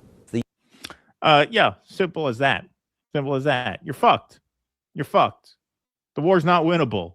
The war's not winnable. You can't take Carg Island without incurring massive, horrific casualties, which is going to completely collapse support for the war here in the United States, which is already on life support, as we'll get to in the next segment.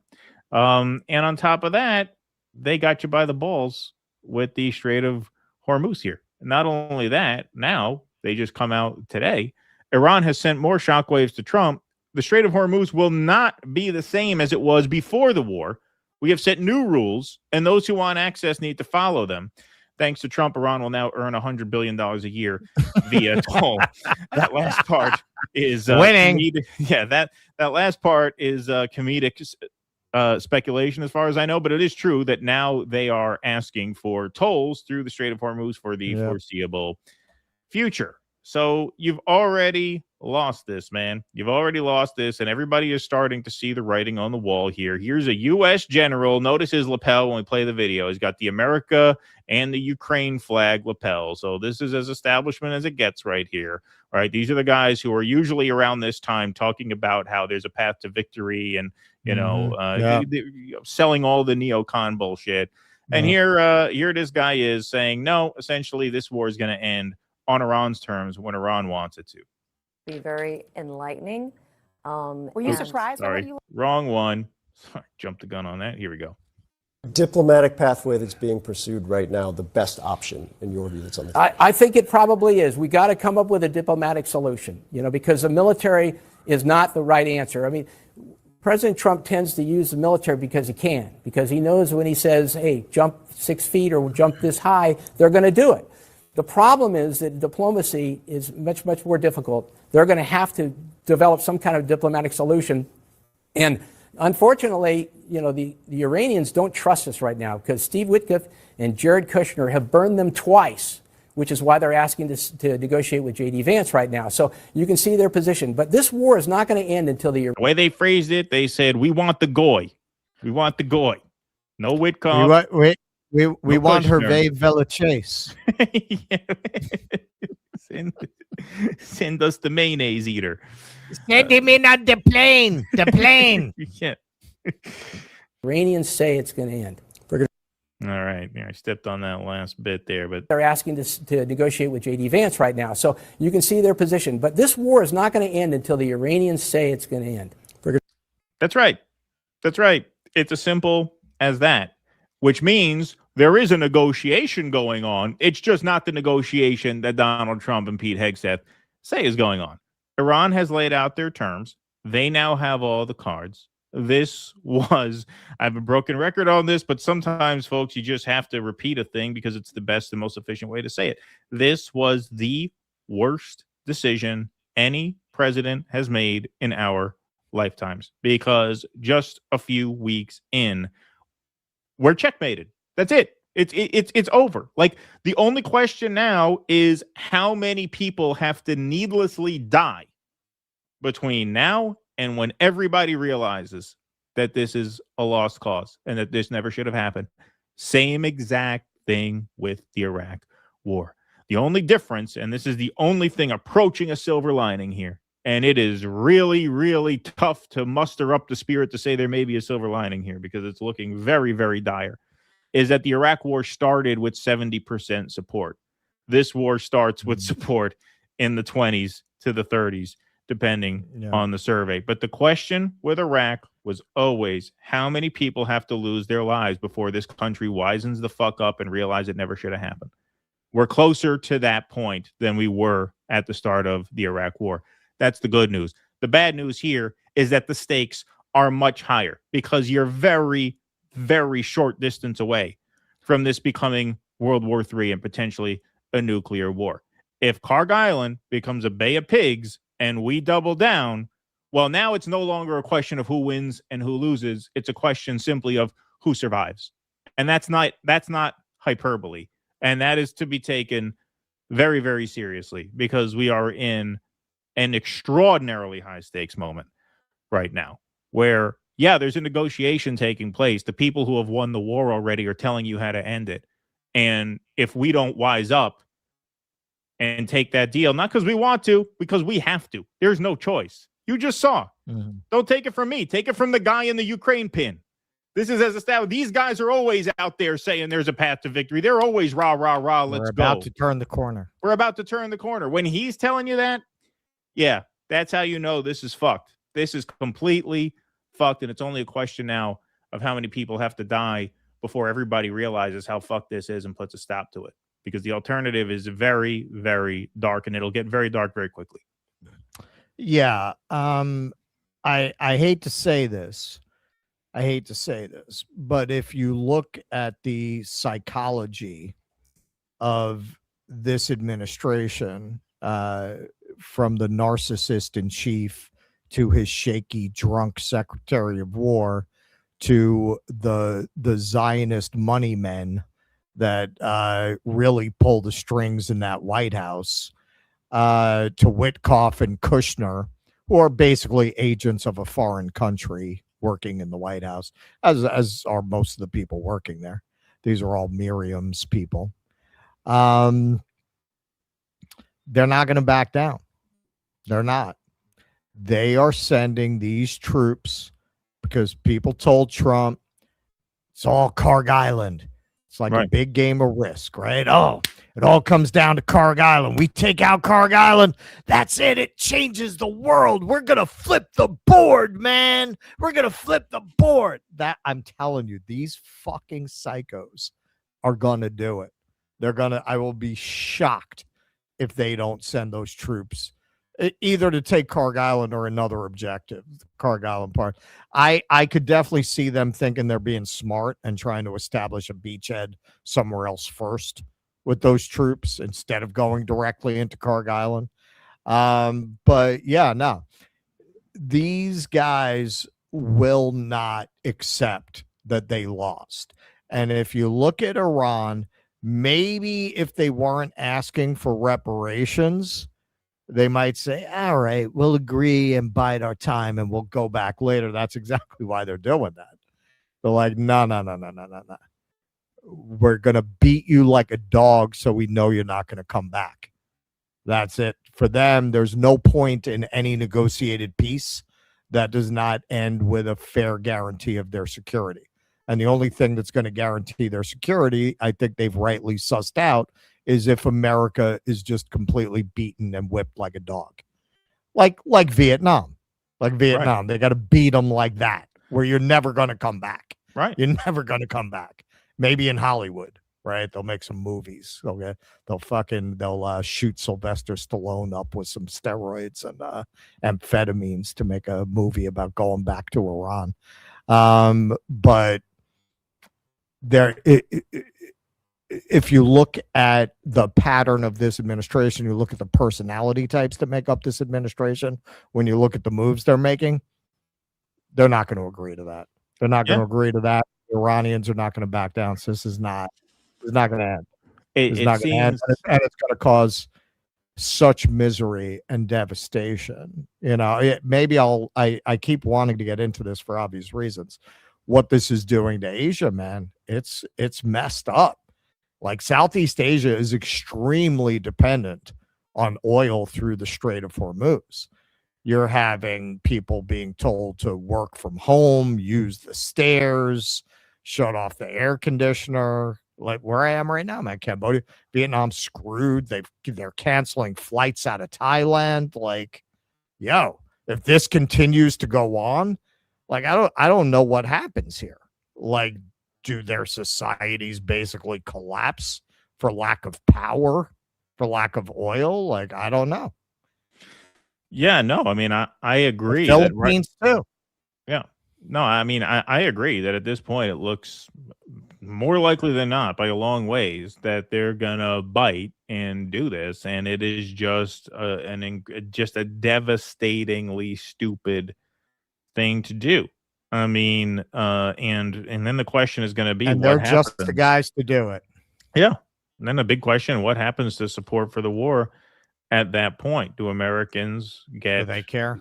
Well, do they? I don't know if they care, but the big question is going to be, do the Americans want to go in to avenge these soldiers? Because this is the really terrifying thing here, and this is, you just do some simple math here. When you look at how devastating the Iraq War was from the standpoint of American casualties, you had about 4,000 to 4,500 killed in action over the course of 8 years, 2003 to 2011. You send a few thousand of these troops in, it's not inconceivable that they will just be taken out with drones. I mean, you could have a real horrific, especially if they booby trap the island. Oh yeah, you could have a mass casualty event. You could lose half of the Iraq casualty count can come in a matter of days here. I mean, yeah. I mean, honestly, that's what you're walking into, man. Like it's a suicide mission. It's been called a suicide mission by people a lot smarter than us, people who have been in the military. That responsible statecraft article, that was one of the guys who resigned under Biden, right? Wrote that. That was his headline, suicide mission. Yep. At that point, it only the horrors just get exponentially worse from there. So honestly, my read of the public mood in America, I don't think you're going to get the normal avenge the troops reaction. I think they're going to blame Trump. I think they will too, and we're going to get into that in the next segment because we have a segment about people's attitudes towards this, including members of Congress and the people themselves. All right. I gotta get out of this chair for a minute. I am praying that the next hotel has something other than hardwood chairs. The last two, only hardwood chairs. All right. I'm going to do our read for now then. Okay, folks. Here's a little inside scoop that many creators are talking about behind the scenes, and we have talked to you about numerous times throughout the past couple of weeks. It's one of the reasons that we use Rumble.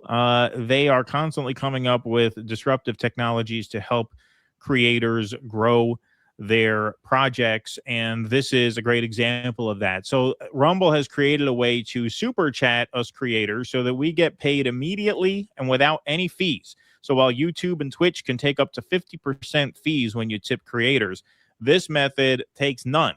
That's right. The platform takes 0 fees, and we keep nearly 100% of what you send us. You can super chat with Bitcoin, Tether USD, or even Tether Gold stablecoins.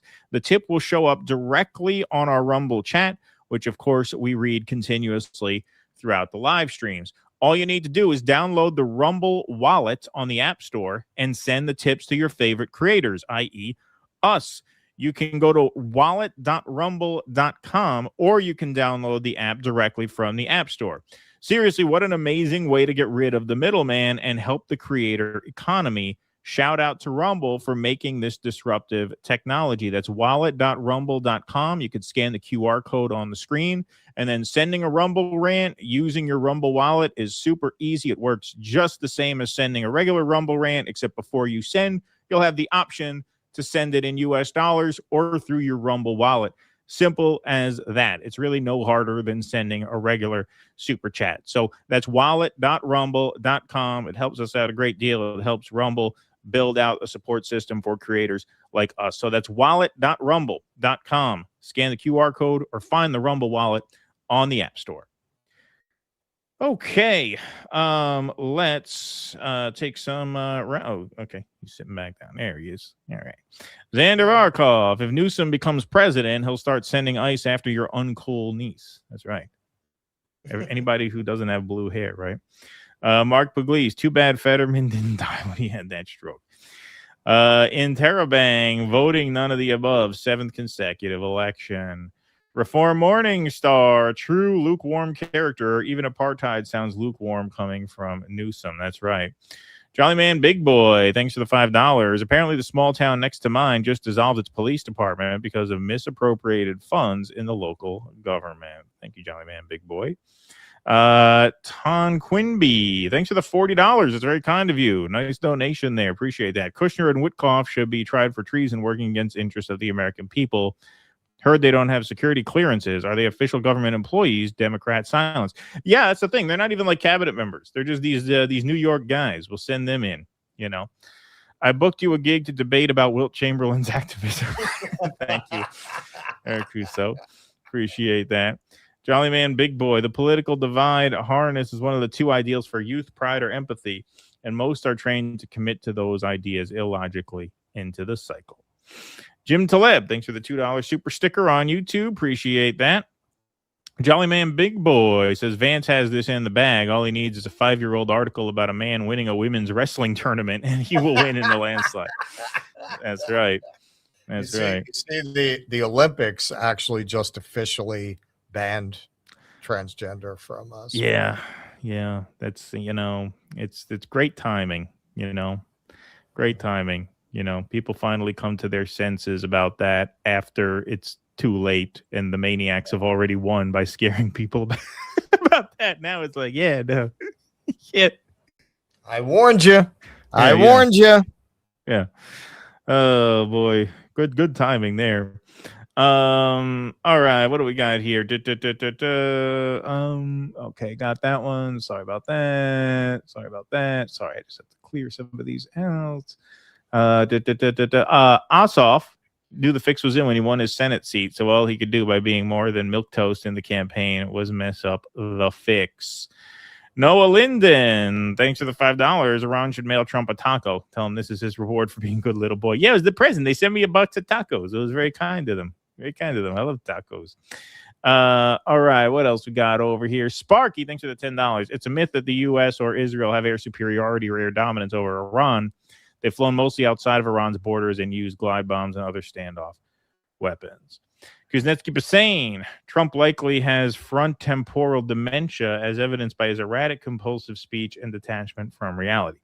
No, I think he is losing it. I mean, he's definitely losing it. You could tell he's lost a step. I mean, he's 80. He's 80. That's why I really don't think he's finishing the term. I think they're going to force him to resign for some reason. If you guys need guests, Rania Kalik is a good resource for what's going on in Lebanon right now. She's stationed there. Yeah, absolutely. Absolutely. I'd love to have Rania on the show. EO Shush, 15% of Democrats support Israel. 70% of Republicans support Israel. So any chance of base candidate on Israel will come from Democrats, and your stance on Gaza will be a litmus test in 28. Yeah, I mean, I think the most you're getting out of a Democrat is a sort of liberal Zionist type. I think Chris Van Hollen Israel has the right to exist, but so do the Palestinians. Right. Yeah, exactly. I mean, that's the best you're going to get out of them, which, look, I mean, a guy like Chris Van Hollen, he was like the first guy to really go after Biden, to call it a genocide, to call for an arms embargo. Like, he's definitely better than Newsom. But does he run? What kind of space is there? These are all questions that, I mean, look, this is going to be potentially, I mean, I think it will be the most interesting presidential primary we've ever really covered since we were in a show in 2016 and we were an audio show in 2020. But I think what Mamdani proved is, people are bought, people are intimidated, they're blackmailed. Anyone who's not seeing what a winning issue disavowing Israel is not paying attention. If a Muslim guy can win on I do not recognize Israel's right to exist as an apartheid state, and I'll arrest Netanyahu if he comes to New York position in the most Zionist city outside of Israel on planet Earth, then yeah, man. If you actually took that position in a Democratic primary, you'd win. Now, will any of them? Who knows? Who knows? And it strengthens you in a general election, too, because there's a lot of people on the right who are very anti-Israel. And if it's Vance, then they're not going to have any reason to vote for J.D. Vance if that's an important issue to them. And it's going to be an important issue at this rate. Now, of course, if Trump does finish his term, then I think you have an interesting race on the Republican side. Because I don't think Vance is a shoo-in. If Trump finishes this term, then you're going to be looking at a White House so unbelievably unpopular. I think it's going to be very hard for even to win a Republican primary. I really think that. And we're going to talk about that a little bit in just a moment. EO Shush. Oh, sorry, got that one already. Mark Pugliese. They should have at least collected seashells from Carg Island like Caligula did in Gaul. What a douchebag. Yes, that's cute. I dub Schumer cheeseburger man. Thank you, Mark Pugliese. Appreciate that very much. All right, ready to do this next segment? All right. Well, it's yours or mine? It's mine. It's mine. Yeah. All right. Keep your hands and feet inside the vehicle. All right. Let's go right here. Here we go. All right, folks. So there was a closed door briefing on Iran war strategy, if you want to call it that, quote unquote. And it did not go well by all accounts. Representative Nancy Mace tweets out, just walked out of a House Armed Services briefing on Iran. Let me repeat, I will not support troops on the ground in Iran, even more so after this briefing. So here she is to expand upon that a little bit to the extent she's allowed to. Be very enlightening. Were you surprised by what you learned today? I was very surprised and disappointed. Did you feel that you had a clear understanding before today, this briefing? I think my understanding is very different today, and that troubles me. And I want to be sure that we are successful. And if you look What these idiots are realizing is that they got duped into inadvertently supporting a catastrophic ground war. That's what I think. Yep. I think they realize the plans are for this to go on a lot longer than they said it would. And all these people, you know, like Nancy Mace, who were like, yeah, I support the strikes because I hate the Ayatollah, but we're not going to put boots on the ground. My suspicion is that what they heard in there was that, nah, you actually bit. And now you're going to own a real shit show. That's what I think. Let's look at Afghanistan. The Taliban doesn't know that they lost. The Taliban from the United States. Did they lose? I mean, they're in power. I mean, they retook They're in power. Yeah. What are you literally talking about? 12 They minutes. they literally won. Yeah, like 12 minutes after we left, they took power again. So they didn't know. They don't know they lost. I don't know that they did lose. Let's look at. Look, I can't talk about everything I heard in there, but it was my understanding we're not going to have unisex bathrooms going forward with the military, and Yeah. I just can't sign off on that. That's right. And I want to be sure that we are successful. And if you let's look at Afghanistan. The Taliban doesn't know that they lost. The Taliban from the Neither do United I. States gets $80 million a week. No one, they don't know that they lost the war. And I'm unwilling to turn Iran into the next Afghanistan. I'm unwilling to turn Iran into the next Iraq war. I'm unwilling to lose Marines on the sands of Carg Island for where we are right now. And But the president saying and suggesting. Yeah, I mean, this is going to be really, really bad. This is why I'd say, man, like, it's not far-fetched that Trump is forced to resign. Like, if this goes as badly as it does and the numbers move even further south, it's going to be in the Republicans' interest to just impeach him and remove him and put Vance in and have Vance broker a piece, and now Vance is a hero, and they get a fresh start, and they put this behind them, and maybe they salvage the midterms to the extent that that's possible. I know that sounds super far-fetched, but when you really take stock of how badly this is going to go very quickly, it is really in their interest to do that. And of course, they won't go through the process of impeachment. They'll go to Trump and they'll say, listen, we have the votes to force you out, so do the graceful thing and say you got sick or something. Or it's not, because this is getting really bad. And I know that scenario seems very unrealistic, but I don't know. I don't know, man. We're going to go through some of the numbers here, and we're going to see where things are at before this happens, before they pull the trigger on this. Go ahead. Well, look what's happening domestically, man. Their negotiations on funding DHS just collapsed again. Like, how long you gonna have 4-hour lines at the airports? It's just total chaos under this administration on every level. Of course. So here's another one. The House Republican who chairs the Armed Services Committee after a classified Iran briefing. Trump administration is not giving Congress enough information about plans for U.S. troops in the Middle East. So this is a text from the reporter. Mike Rogers, just out of a classified briefing on Iran, said the Pentagon isn't providing enough information about the administration's plans in the Middle East, particularly involving troops. So another hint, a little more than Nancy Mace told us. We want to know more about what's going on, what the options are, and why they're being considered, he told reporters.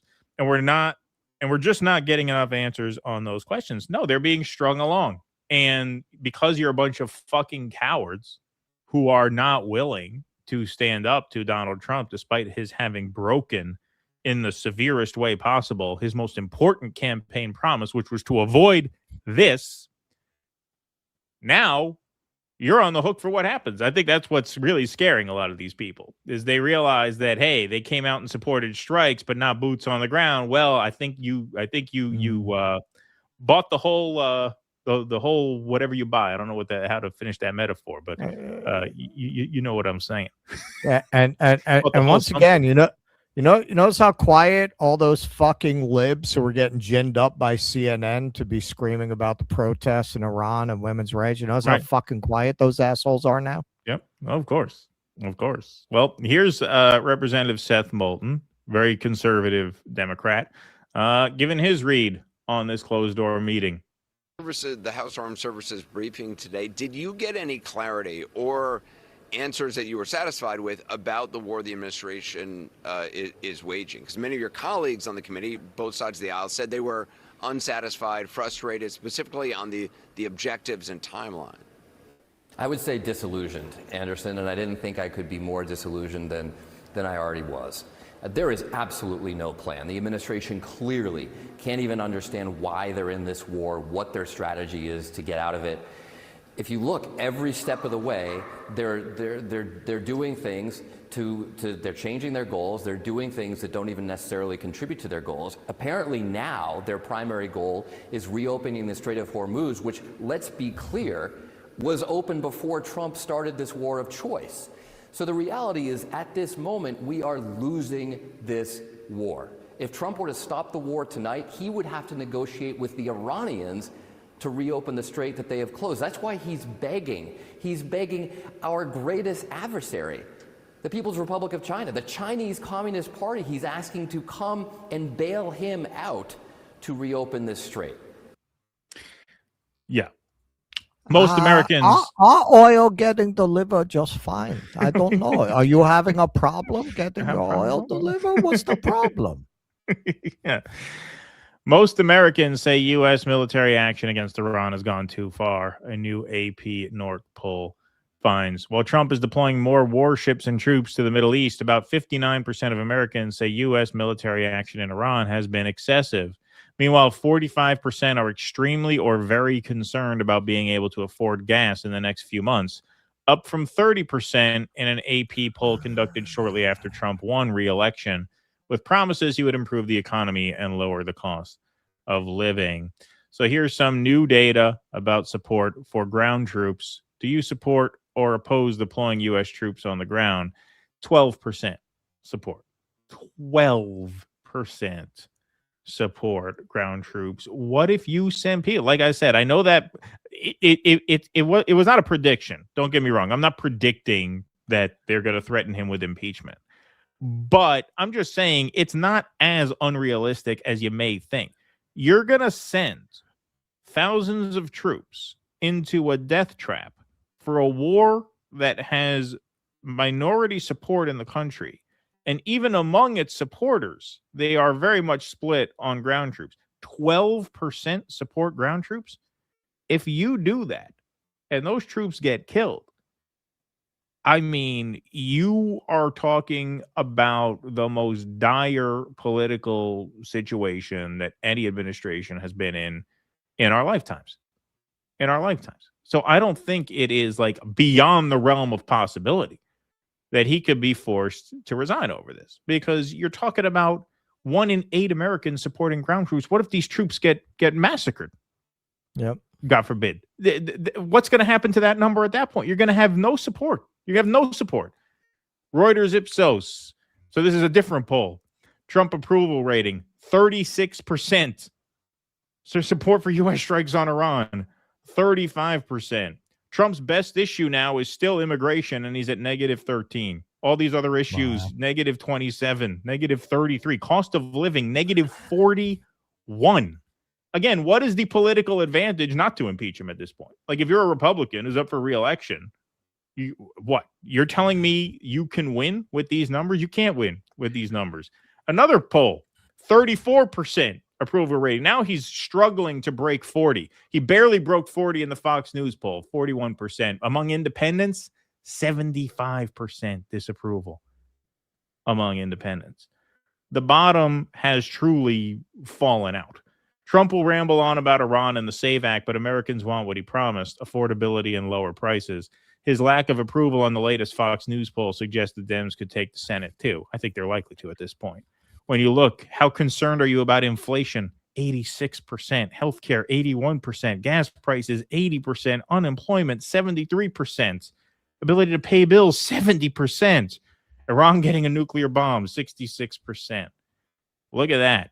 Look at that net disapproval rating. Hey, who needs the Strait of Hormuz? You could drive an oil tanker through that. Look at that gap. Look at that. Widest ever. Lowest approval ever. And yeah, President Trump has told associates in recent days that he wants to avoid a protracted war in Iran. Yeah, we know. He says it every day. He says it every day. When he goes on and he says, we've got regime change, we won, that's his way of begging the Israelis to let him stop. But because he is so under their thumb, for whatever reason, they will not let him do it. But he's fucked. He's fucked. This political movement is, for all intents and purposes, over. They only have the power vested in them by the states, being that they won the last election. Beyond that, there's nothing left here, folks. There's nothing left here. And you're going to commit ground troops, not just commit ground troops. You're going to commit ground troops in what just about every expert we've heard from has called it a suicide mission. You're going to send ground troops into a death trap, into a suicide mission with 12% supporting boots on the ground. It's not a politically survivable event. It just isn't. It just isn't. And so where you go from here, it's anybody's guess. We are entering truly uncharted territory where you are about to witness a total collapse in support for this government. That's what I think is on its way if they pull the trigger on this, if they pull the trigger and do this, because the results are going to be absolutely devastating from a humanitarian standpoint, from a global economic standpoint, and yes, from a political standpoint as well. If you look at the big picture, the Republicans in Congress and the Senate, obviously rebellion's not going to come from within the administration. These guys are going to hang together. But yeah, in the end, their own political survival is the priority for those guys. But you have to remember, man, they're all run by AIPAC and Israel. Like you have to factor that in. Like, yes, politically, they should impeach him to save their own necks. But politically, Trump never should have done this to save his own neck. That's the level of influence that you're talking about. So do enough Republicans break that yoke and turn on Trump? I don't think it's a save Trump issue. I think it's they answer to Israel issue. Like, I don't know that you get enough of them that don't get their orders from AIPAC or are willing to cross AIPAC, who don't have some, pictures sitting in a manila envelope somewhere in a drawer that they don't want to come out, that they're going to go ahead and do that. I really don't. And if there's anything that this didn't start with Trump. It's just really, as with so many things, it's just really in your face with Trump. You don't have a democracy. They don't give a shit what the people think. They don't care about that. That's not even a factor. The reason they're building out detention centers and a national Gestapo is because they're planning on throwing you overboard to the point that people are going to rebel, and they need to be able to put you down. They need to be able to detain you. They need to be able to call you a terrorist or a dissident, to define your dissidence under the Patriot Act. This is what I've been predicting for a while. Those were my New Year's predictions, that they were going to start trying to use those provisions of the Patriot Act against Americans. Because they know that the level of economic deprivation they have planned for you is so severe that they're going to need to brutalize you into accepting the world that they're building. So in light of that, Do they feel like they have to impeach Trump? I don't know. I don't think so, honestly. I don't think you have enough of some of them. I don't think you have enough of them that are not being run by AIPAC handlers that they would do it. Well, I made the point when the Epstein files were greenlit that if you have the votes for the Epstein files, you have the votes to initiate impeachment. Now, you might not have the supermajority you need to remove after impeaching him. But, you're only short by what, 3 or 4 votes in the House? What, you can't twist Thomas Massey's arm? If 2,000 troops get massacred, God forbid, you can't twist Nancy Mace's arm, Lauren Boebert's arm. I mean, you got a lot of Republicans who say they're not against enough. this.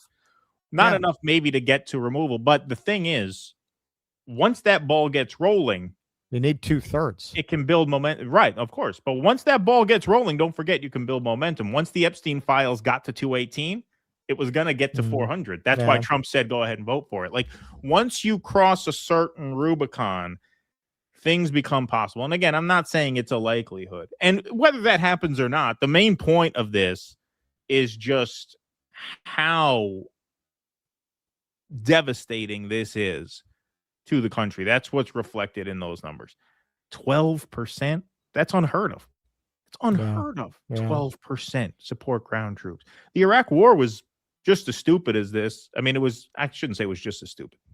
It wasn't just as stupid. It wasn't as stupid as this. No. It wasn't as stupid as this. No, I take that back. But it was pretty fucking stupid. It was pretty stupid to the point where there was no excuse to have 70% support it, but they did. Now you're talking 12. You're talking 12, and that's not an outlier. Even the people who support the airstrikes are not supportive of boots on the ground. You're going to have coffins coming back for what? For what? For something that's obviously Israel's war. It's I like I said, I'm not predicting anything drastic like an impeachment and a removal, but I'm saying it would not shock me. It would not shock me because I am really dreading the next few weeks. If they commit ground troops, I really think you're in an all bets are off kind of situation. Not enough to predict anything like I said, but you're in an all bets are off situation. Anything's possible past that point. And you know what? There's been a lot of back and forth from the beginning of this, because with Vietnam, a lot of the lesson people took away is, don't blame the soldiers, blame the war, blame the government that sent them. When you look at like branches of the service, like particularly the Army is really where people who just wanted that college money go. People who join the Marines, they're joining the Marines, man. Gung ho, gung ho, gung ho. Do you have some responsibility for being so fucking ignorant of what the American military actually does that you want to join a very extreme form of the military and do the kind of things they're going to tell you to do? Not necessarily. Like, I'm sorry, man. Like, you signed up for that. I don't have a lot of sympathy for you when you hit that beach, man. That's honestly how I feel about it. You don't wind up in the Marines because you wanted money for college. You wind up in the Marines because you wanted to go do the bidding of the empire and look really tough doing it. Well, all right, here you go. There's the kind of thing the empire sends you to do. Yeah, but on the other hand, you got to remember, don't forget, man, Trump promised not to do this over and over again. A lot of these people, but I mean, I don't think a lot of them felt that this was going to happen. I think a lot of them were counting on this not happening. You become an American Marine. Yeah. There's a damn good chance you're going to be sent out to do something like this. If not now, later. Right? Yeah. Like that's people who join the Marines, man. That's not really a money for college kind of a thing. People want money for college, go the easy route. They go the Army, maybe the Navy. They don't do the Marines. That's a certain type that joins the Marines. Kit Cabello joined the Marines. Why don't you say that to his face? Yeah, well, would he join it now? No. Well, a lot of these people. What's his name? Brandon McGinnis. Am I getting his name right? Brian McGinnis. I'm sorry, I messed up his name. He joined the Marines too. Look, man, a lot of this, dude. Like, I mean, I don't have to say it, but people are propagandized from birth into this. Sure. Like they really are. And yeah, it's very frustrating. It was very frustrating for me. I swore off politics when Bush got reelected. I'm like, fuck this, man. If this country is going to fucking reelect George Bush after this shit, then, what's the point? Yeah. And here I am, Yeah, right? I So, remember that. yeah, Yeah. here I am, 22 years later doing this. So it could be very crushing. It could be very depressing. And yeah, it can definitely fill you with anger at points, how fucking ignorant and brainwashed people can be. But that's why propaganda exists. It exists for that reason. Sure. And you got to ask how much, grown ass adults with the amount of history. Look, I've asked, dude, things evolve. I've asked myself that things evolve, right? Many like times. I can understand why in the past, pre-Iraq, maybe even post-Vietnam, I mean, you kind of had enough information to know better. But I could even see up through Iraq, maybe you fucking thought, oh, well, that was a mistake, but we're not going to do that again. You don't get it by now. Like, how much you have no responsibility before you make a choice like that to find out the most basic thing about America? We don't have enough movies. We don't have enough veterans who themselves have spoken out about what the American military really does overseas. Like, these grown ass fucking men, mostly men, have no responsibility for their choices. Yeah, you're responsibility for committing to that. You're preaching to the choir, man. I've asked myself that question over and over again because it's extraordinarily frustrating. It's extraordinarily frustrating. But at the end of the day, what's going to happen here is a humanitarian disaster for them, for the region, and for the world. Yep. And that's right around the corner. That's right around the corner. And then that's at the end of the day, what we're dealing with, yes or no, which really depends on the decision to go or to not go. And that's why these Congress people were scared shitless coming out of that briefing, especially the Republicans who already vouched for this. Right. They're like, oh shit, Yep. what did I just sign on to? Right. All right.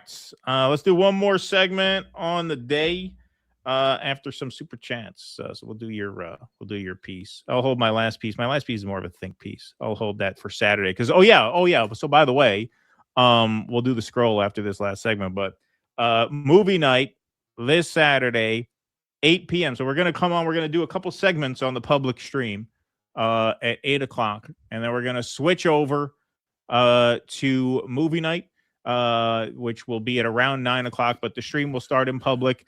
And members will be able to get the invite to the members only link for the film. So, of course, Right Brain TV, we're working with them on going through their library. We will be screening Cambodia Year Zero, which is a John Pilger documentary on Cambodia made in 1979.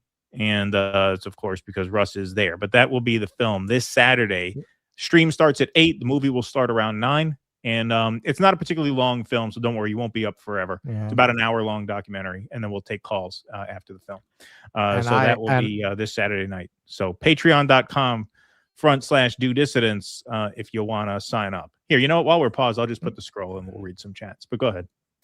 Yeah, and as with the Vietnam doc, I have my own footage. Yesterday I went to S21, the infamous Khmer Rouge prison in Phnom Penh. And so I will have photographs and some footage of that.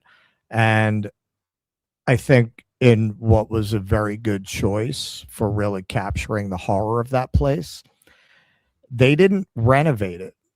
Like the floors it's the way that the Vietnamese troops found it. The floors, the walls are stained with blood in some places. It's the same rusted bed frames they were chained to. Like when the Vietnamese got there, they killed the last of the prisoners. They found them there. You got the picture on the wall of how they found the body in the bed, and the bed is still there when you go in. And then I went to the killing fields, which they actually have wood walkways around, because even now, even though they've dug up the bodies to the best of their abilities. You still have bone fragments get churned up there because so many people were buried there. You know, you can see where the depressions of the earth are, where they dug up the bodies, and they have an incredible memorial. It's a stupa about 30 feet with glass cases with the skulls stacked up to the top of that stupa that they recovered from the killing field. So just incredible, man. It's incredible when you look at that. There's no real parallel to this in history, where this crazed army of basically teenagers emptied out an entire city like that. Like Phnom Penh was emptied out and everybody was forced into the countryside. It's pretty amazing how much Cambodian culture has recovered from it. I mean, it's incredible how basically healthy and well-adjusted these people are, that you don't see a lot of signs of an intergenerational trauma there, because pretty much any Cambodian you meet, their parents or grandparents went through that, right? Like, or they did themselves, but they'd be pretty old by now. But it's pretty amazing how much they were able to put all this back together, because that's I can't think. I mean, of course, there have been other atrocities, but like the particular character of that, I can't think of anything else like that that's been visited on any other people. Yeah, no, it's got to be a super intense experience, and yeah, we'll have some footage during movie night. So members will have access to that full stream, including the screening and the post-show Q&A, and we'll be live at 8 with some news segments before then. So that's patreon.com/do dissidents. Perks include a monthly film night, like we just talked about, call-in access to all of our Q&As, and of course, ad-free replays of every live stream emailed to you the day after they air live. You guys are the backbone of the show. Patreon.com/do dissidents to sign up and get access to movie night, which is this Saturday at 8 p.m. Eastern. Patreon.com/do dissidents helps us out tremendously, and we try to make it as worthwhile as we can for you all.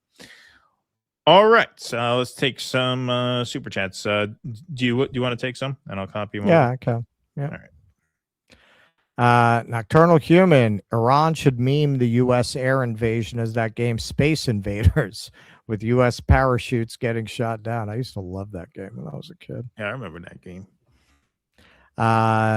Ardeen W., do you think Iran is trolling Trump by naming their defensive system ManPads? I thought they were trolling Benny Johnson. Yeah, I think so. I think he's going in with the Marines there. He loves being around those boys. Tommy, Dave Smith on Rogan just released today, hoping he corrects some of the bad takes Joe has been having lately. Oh, interesting. Lately, huh? Lately, he just started having bad takes, huh? Joe Rogan just started. He's been so great up until now. That's wild. When did these bad takes start? Was it before or after he sucked Mark Andreessen's dick? Stoop sign. Well, it looks like Dimona is a fallout zone. Brilliant. Nuclear exchange is imminent then. Yeah, that's where they Is that supposedly, well, that's where they allegedly, the conspiracy theorists say they got the nukes there. Yeah. Yeah. What a crazy thought. Yeah. Vienticus Prime. I'm just going to say again that I think they're going to keep the war going until they have all the age attestation legislation in place. What do you mean? You're talking about for like social media? What are you referring to? Vienticus Prime, by the way, how long does it take for you guys to check the sponsorship form on your website? Not usually this long, but I haven't checked it in a while. We've been extraordinarily busy lately. It's been kind of crazy. And I haven't really been able to help, although Keaton normally handles that stuff. Yeah.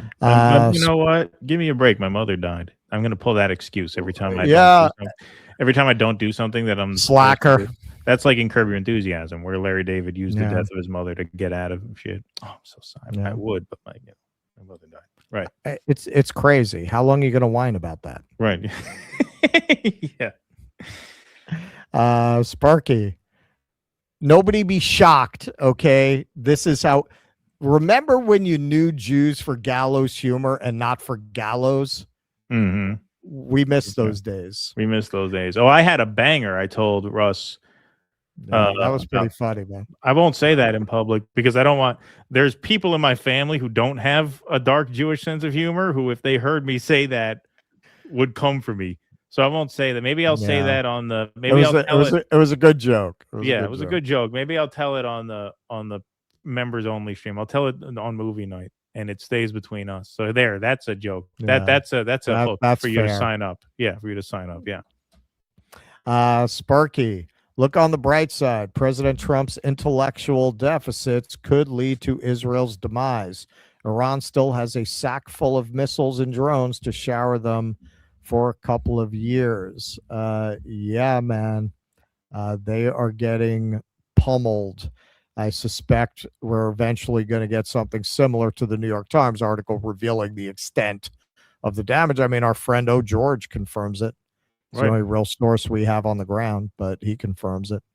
What's up, Pete Sweet? This assures that Iran develops a nuclear weapon after the dust settles.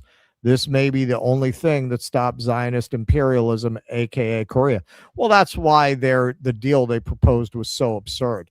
Hey, so all the weapons you have that are forcing us onto our back heels, yeah, we want you to get rid of all those. Because that worked out so well for Gaddafi. Worked out so well for it. We have such a history of honoring these kinds of deals.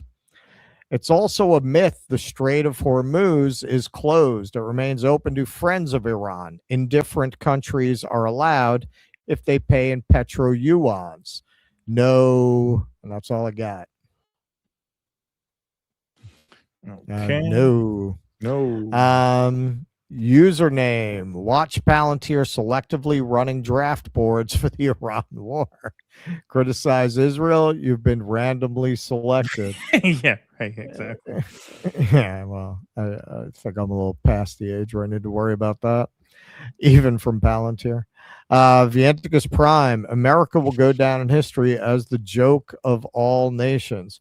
We are doing our imperial collapse with our very own kind of kitschy, campy Las Vegas floor show panache. I'll say that.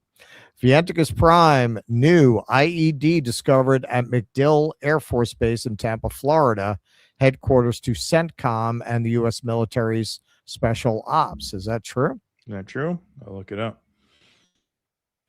Vienticus Prime, no one ever asks questions until it's too late. Then they all ask why. It's true. Oh, now Trump says, so the latest from Trump, apparently, Trump says it's up to Iran to convince U.S. to end the war. I mean, it's just like something different out of his mouth every fucking 2 hours. Like, it's just, I mean, you talk about a fucking clown. I mean, you talk about a fucking embarrassment. Pete Sweet, CNN MAGA poll, 100% approve, 0% disapprove. Yep, that was literally the poll. Yeah. Stray cat cat in the sheets. Stray cat in the sheets.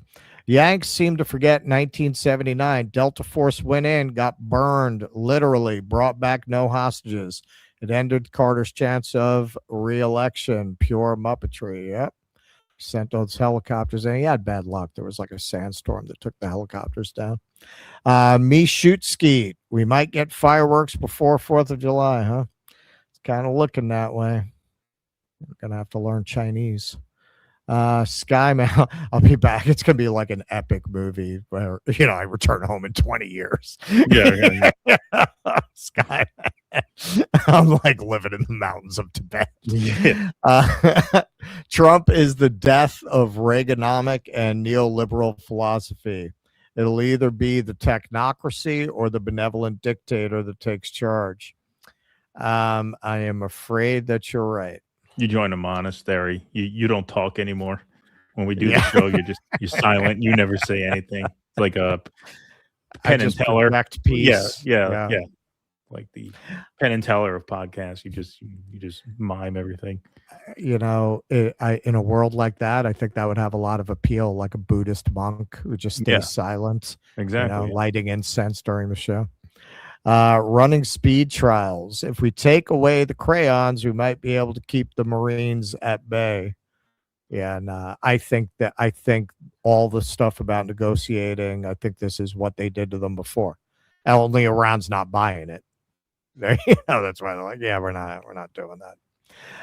Vienticus Prime, when I was in the military, we always got annoyed at the diggits, as in they dig it. I imagine people like them even less now.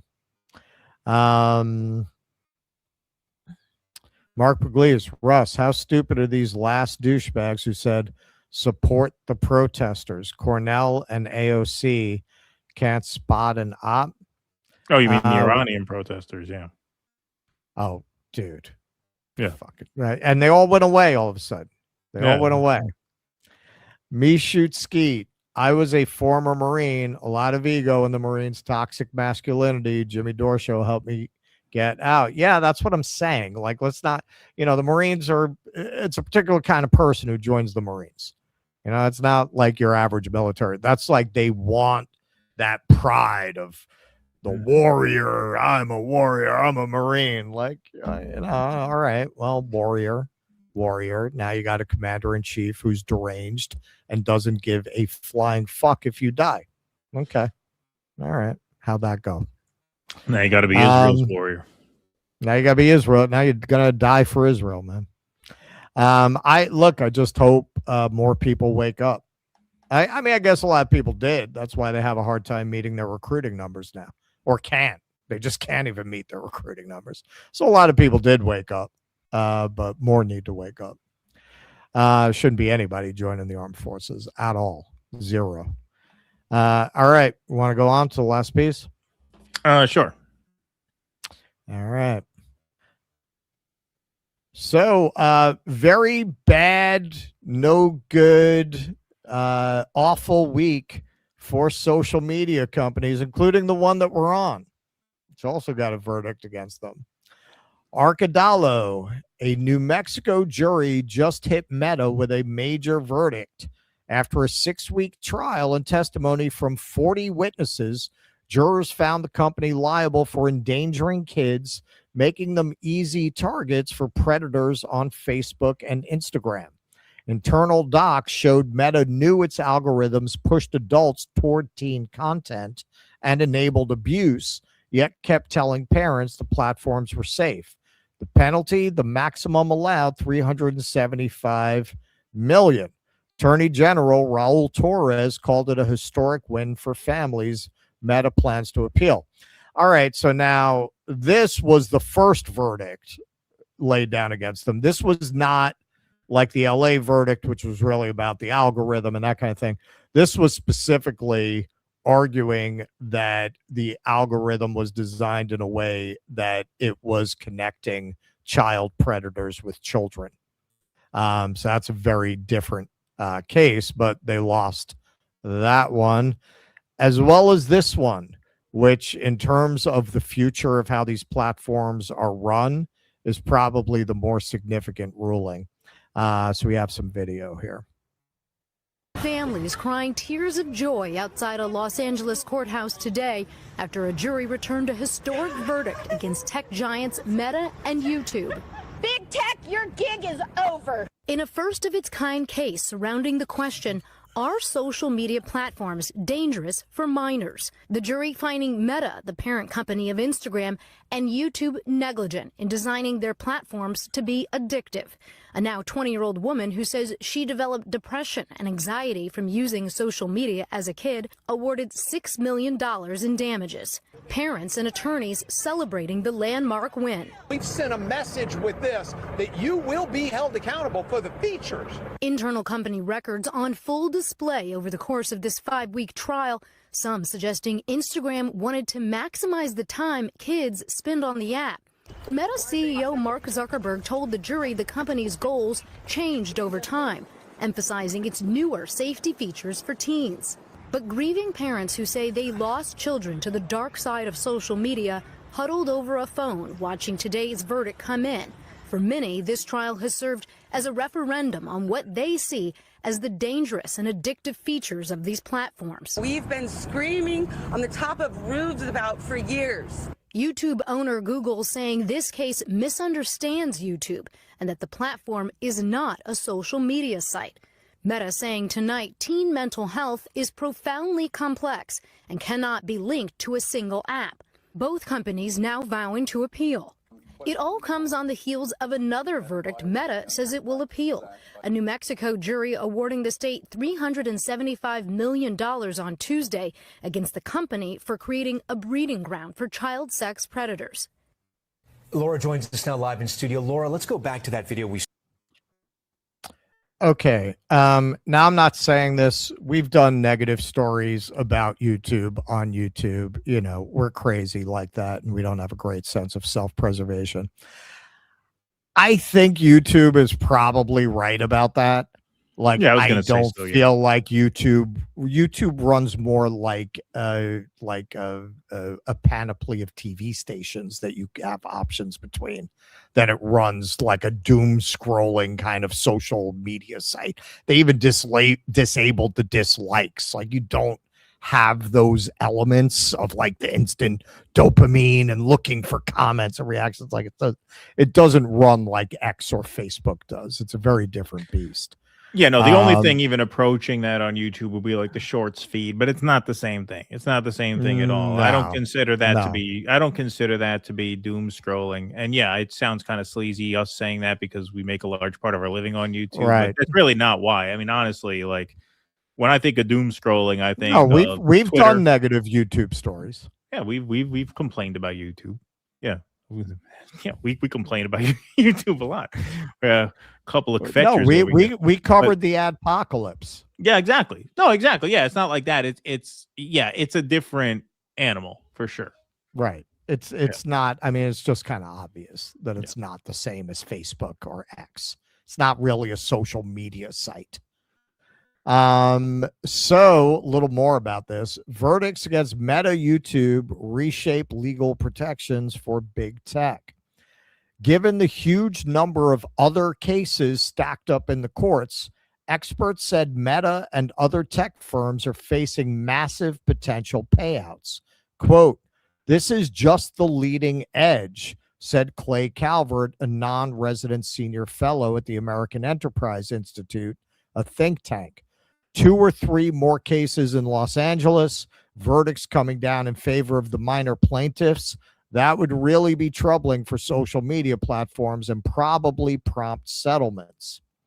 The woman who brought the Los Angeles case, identified as KGM or Kaylee, alleged that she suffered anxiety and depression after using Instagram and YouTube throughout her childhood. The lawsuit focused on the design of the platforms, charging that tech companies built them to keep users glued to their screens with features like endless scrolling. That was a key legal maneuver to get around protections the firms enjoy involving liability for content posted by users. But even after getting to court, experts said KGM's lawyers faced a potentially difficult job. There is no agreed upon definition of social media addiction, and attorneys for the companies sought to raise doubt about whether it was their technology that caused KGM struggles. The final verdict was not unanimous, and jurors grappled with the evidence for days.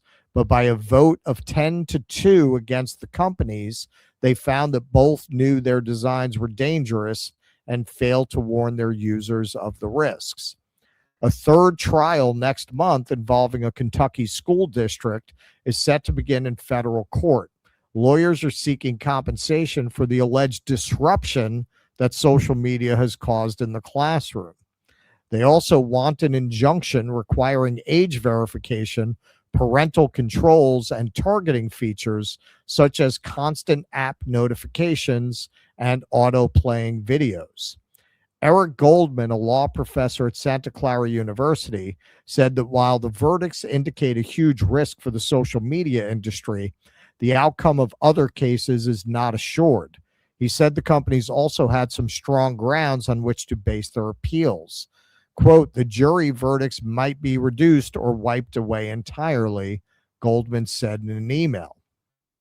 Senator Marsha Blackburn said Wednesday that her colleagues now need to step in and take up the Kids Online Safety Act, legislation she is sponsoring with Senator Richard Blumenthal.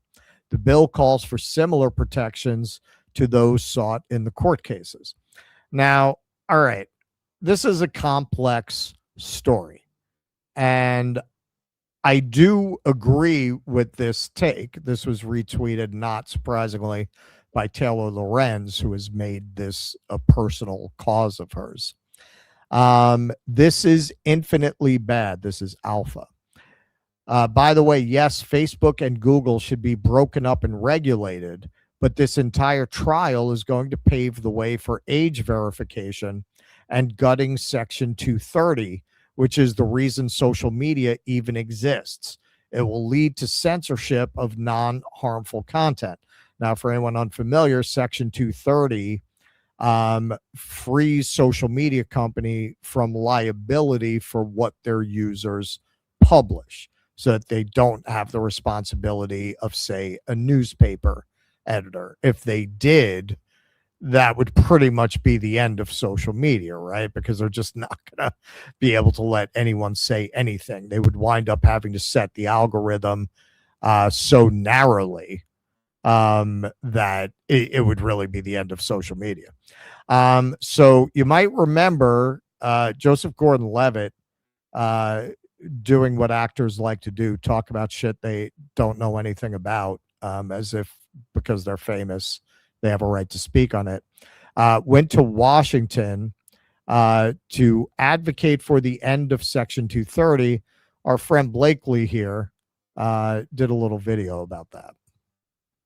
It went to Capitol Hill to lobby for the repeal of Section 230, which would end the internet as we know it. And as we've talked about many times, especially in all those bad internet bills, go to badinternetbills.com if you want to learn more about those. They constantly, the powerful and the censors in this country, want to use safety and combating misinformation and national security as reasons and excuses to control more of what you can see and say, and to take away more of your privacy and censor you more online. We get a rise in extremism and a rise in conspiracy theories. And then, of course, oh, there it is. The ADL and other Zionist extremist groups, as well as other censorship groups, have wanted to repeal Section 230 for a long time. Just remember that any time that they come together in Congress on a bipartisan basis, it is always to strip you.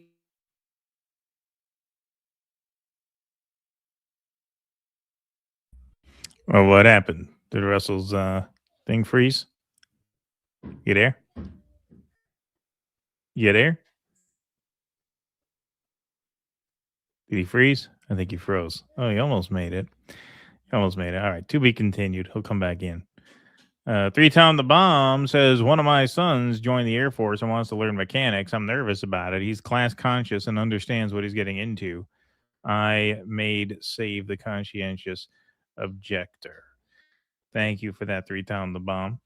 Vientica says the age attestation legislation I'm talking about is that they're making laws requiring you to verify at the operating system level of all computing devices.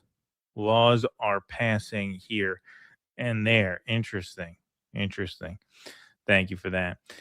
Burning the World, thanks for the $5. One of the things that amazed me the most was when I seen how Americans are taught from an early age that the nukes on Japan were necessary to save lives. Oh, yeah, no, they present that as like a real conundrum, you know? I mean, it was a tough thing. Did we have no choice but to use them? Yeah, of course. Skyman. Sorry. As the eventual benevolent dictator, remember to do your civic duty and vote for me, the Skyman, because I said so. There you go. Stank Jesus says, I think we have a tech oligarch nightmare waiting for us in J.D. Vance if Trump gets impeached. Peter Thiel's test tube baby is going to be a real problem. Yeah, no, Vance is absolutely terrifying. Vance,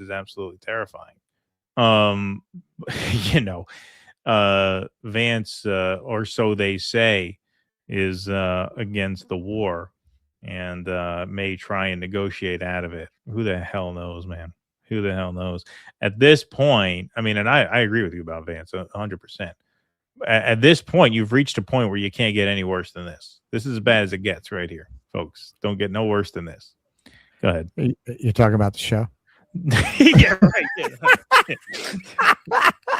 No, I was taking some. So did the Blakely video play through? Almost. We're probably missing like the last 20 seconds. All right. Like it's okay. Like I don't need to go back. Yeah, I got the gist of it. All right. All right. Let me get the let me get the slide back in. All right. Yeah, you just keep doing your thing. Oh, okay. Want me to keep going? All right. All right. What we got over here? We got Sparky. No petrodollars. Other currencies are negotiable. To back whatever you're using truncates a longer super chats. All right. Andy Gardner. YouTube has blocked 2 of my super chats. Good ones, too. I need to switch my membership to Rumble. YouTube F them with their edit and try again. Thank you. Be nicer. Be nicer and try again. Try saying that a little more constructively, right? All right. Very well. I could send you the link to that Blakely video if you just want to cut it in. All right. Yeah. That's right. If it was like glitching out while I was playing it. Okay. So yes. Are people like Marsha Blackburn and Blumenthal, are they going to use these verdicts as a Trojan horse to gut Section 230? And is all of this going to be used to introduce biometric ID verification, to use social media? Because how else would you police the age of the people using it? I mean, yeah, you could have the simple thing that porn sites have where you just check if the person is 18 or not, and it's kind of on the honor system. But if you believe, as Taylor Lorenz does, and as I do as well, that they are dying to use child safety as an excuse to get to unmask all social media users, then yeah, they're not going to go that way. They're very incentivized to go with the biometrics. And this is bipartisan. This is from his first term. Trump warns social media as Justice Department aims to weaken tech's legal shield. And they're talking about repealing Section 230. Same with Uncle Puddinhead. White House renews call to remove Section 230 liability shield. This has been a long time goal. Bipartisan. Okay. So now this is where I disagree with Taylor. And maybe eventually we'll bring her on to talk about this. The last video I did about Section 230, she boosted it very kindly. We DM'd back and forth a little bit. So it's kind of a pet cause for her. This take I do not agree with. Reminder that the same people claiming social media is harming teenagers today have been making the exact same arguments about every single iteration of the internet for the past 30 years. Okay, well, that might be true, but I don't think it's a slam dunk to imply or argue that they were wrong. Were they wrong? I don't think so. When you look at the fact that as soon as the iPhone is introduced, teen self-deletion explodes, attempts explode, depression explodes, cutting explodes, anorexia explodes. That's a coincidence. That's a coincidence. There's no connection. And frankly, I mean, if you look at it across a much longer timeline, people have been getting dumber since they introduced television. You go back, I had in my house growing up my grandmother's high school yearbook and my mother's high school yearbook. And my grandmother's high school yearbook, it's I think the 20s. They're talking the quotes, the senior quotes. It's all Milton and Blake and Shakespeare. You get to my mother's high school yearbook, pretty much like that, more rooted in the modern era in the mid 20th century, but still pretty literary. By the time you get to my high school yearbook, it's gonna get stranger, man. By the time you get to mine, it's like it's so clear that people became substantially stupider. See, this is the thing. Now it's just 6-7. That's it. Now it's just 6-7, right? Yeah. Right. Like this is a long, I always say, man, you want to see the difference, go watch the movie Network. Like, we don't even produce people who could handle the language in that movie. Like, there's just such a depth of thought that those actors have a facility with to communicate. And that Chayefsky, of course, was a great writer, had the capacity to write. Yeah, that's the result of moving from print as the main source of information. We know when you read, it stimulates the brain, it helps communication between the hemispheres of the brain. It's one of the best exercises for the brain. Yeah, switching over to getting your information this way made people stupider, substantially, meaningfully stupider. It didn't start with the internet. It's been a long process. TV made people stupider, but just like the internet, it was profitable. It was profitable, and frankly, the people who rule you like you stupid. They like you stupid and weak and impulsive, right? Capitalism works best with immature, impulsive people. I think it's a mistake to make this argument. I think it's a mistake to predicate the argument on that, because very much like in the end, you really hurt trans people by making arguments that were completely unscientific and irrational in order to try to promote trans rights, which is something I support, by the way. But not like that, not arguing that there's literally no difference between a trans person and a biological person of that sex. And if you think otherwise, you're a bigot. And given that, they should be allowed in any spaces and to compete in sports. Jesus Christ, man. Like, if it's not clear by now how much that helped Trump get into the White House, I don't know what would make that clear. That's why they keep trying to reference back to it the moment passed, because they won the argument. But you actually hurt those groups by making that argument because it was so obviously crazy. If you're going to try to predicate the argument against this by arguing that this technology is not damaging to children and teens, you're going to lose the argument, because it's going to make you seem like you're not credible, because it's not a reasonable thing to argue. It's just not. Sure, you could cherry pick studies here and there. Oh, no, it causes no damage. That's not the bulk of studies. Don't agree with that. Was too much screen time due to children's brains? This week, a study published in the Journal of the American Medical Association Pediatrics found that screen time may be associated with delayed development in young children. The findings were based on parent reports of screen time use at 1 year and developmental skills at ages 2 and 4 years from a group of nearly 8,000 young children. According to data using a validated screening tool, 1-year-olds who were exposed to more than 4 hours of screen time per day showed delays in communication and problem solving at ages 2 and 4. Also, more screen time for 1-year-olds was associated with developmental delays in fine motor and personal and social skills at age 2.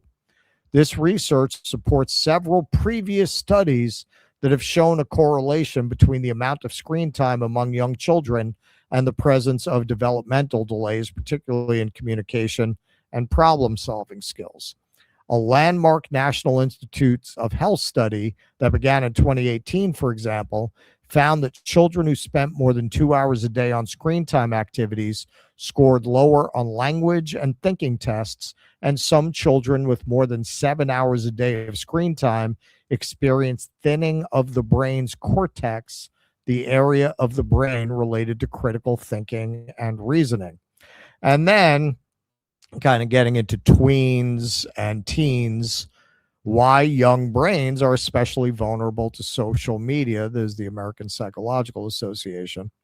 Between the ages of 10 and 12, changes in the brain make social rewards, compliments on a new hairstyle, laughter from a classmate, start to feel a lot more satisfying.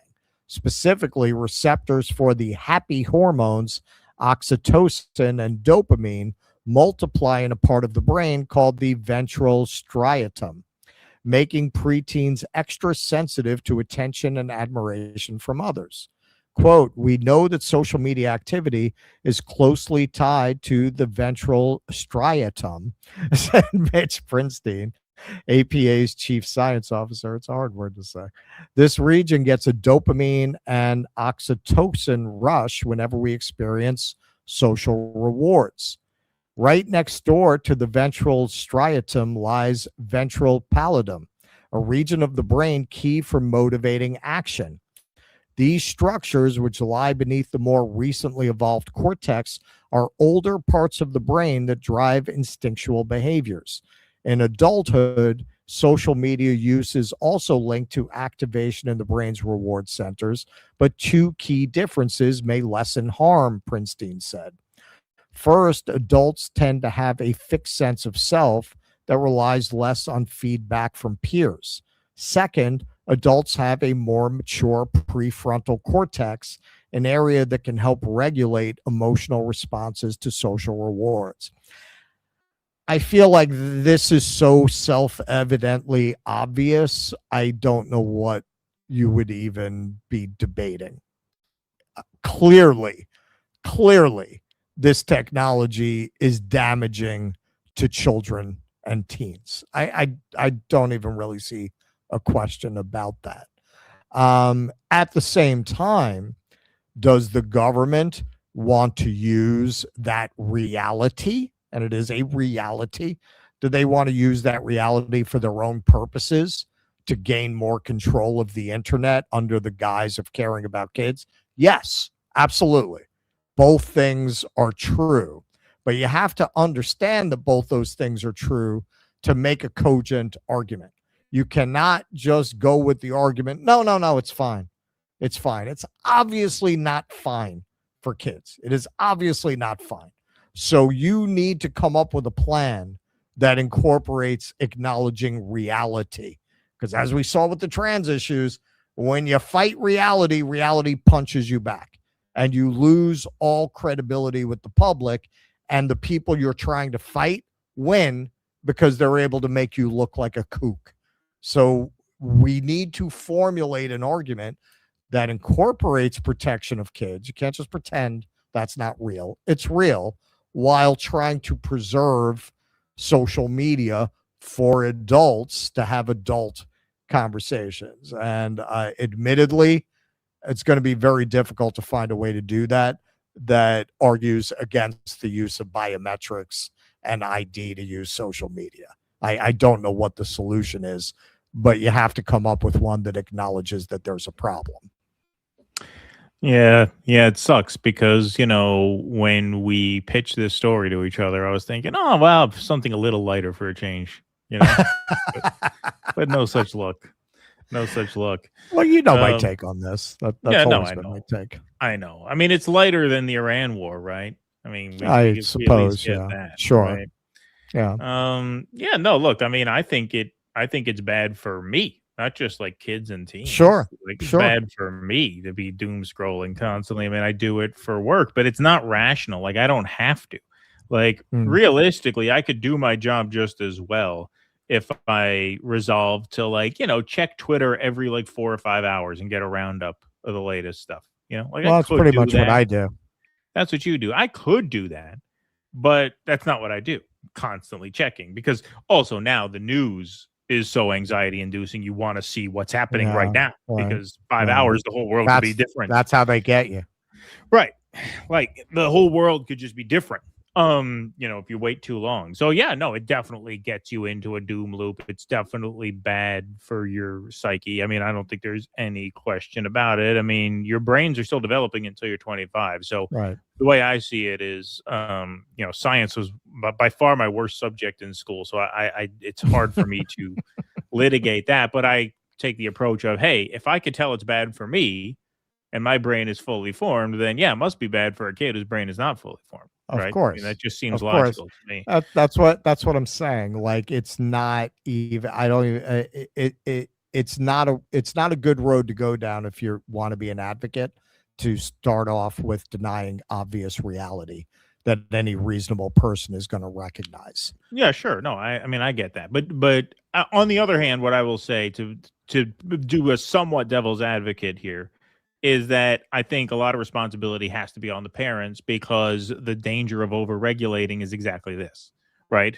And the danger of overregulating is that it gets weaponized, and now you have major free speech implications. If they repeal Section 230, then, I mean, you talk about we don't want to do a negative YouTube story. I mean, if they repeal Section 230, it could be lights out for everybody. Oh, that's it. You know, It's that's over. it. It's game over. Although I don't know what you can do, because you'd have to build a great firewall, because what's going to happen is the servers are going to go offshore.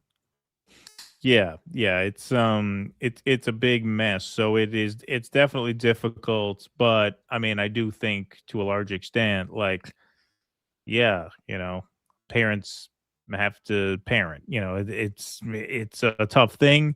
But you know, I don't know exactly where I come down on the regulation side of it, but I do agree that I don't have an answer to that. Yeah, I don't have an answer to that. So that's tough.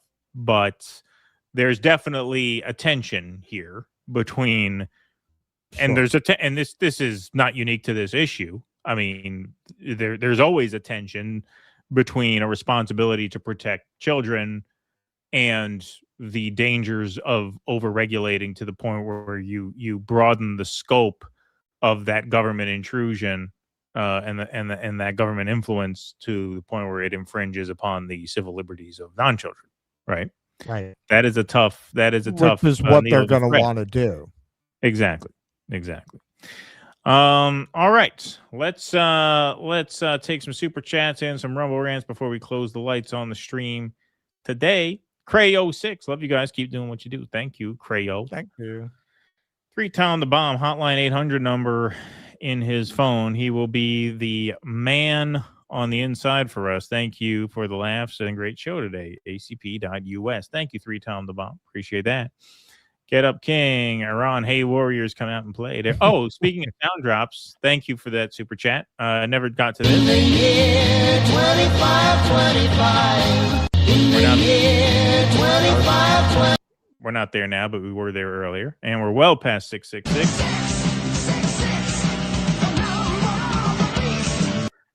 All right, what do we got over here?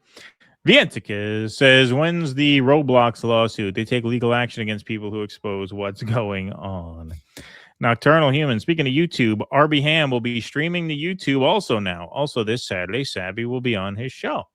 Oh, that's great. Okay. RB Ham on YouTube. One night only. A one night only event. I told him he should. I mean, if you don't care about getting banned, just do it until they ban you. You got nothing to lose. Right? Problem is Sabby getting banned. Yeah, she'll be fine. She's on. Remember those Marine recruiting ads based on the show American Gladiators? Pepperidge Farm remembers. Thank you. Yep. Vienticas, by the way, age attestation and age verification are basically the same thing. Also, I'll point out about Section 230 again, where you only need to add a couple words. Bennett Weiss, thanks for the donation. Retracted the message. I think I saw you edited it. I'll get that in a second. Sets, thanks for the $5. Headline on JFeed: IDF chief warns cabinet the military is on verge of collapse. Oh lordy lord, how I wish this to be true. It's probably bullshit. That's probably something they're saying to get out of fighting in Iran.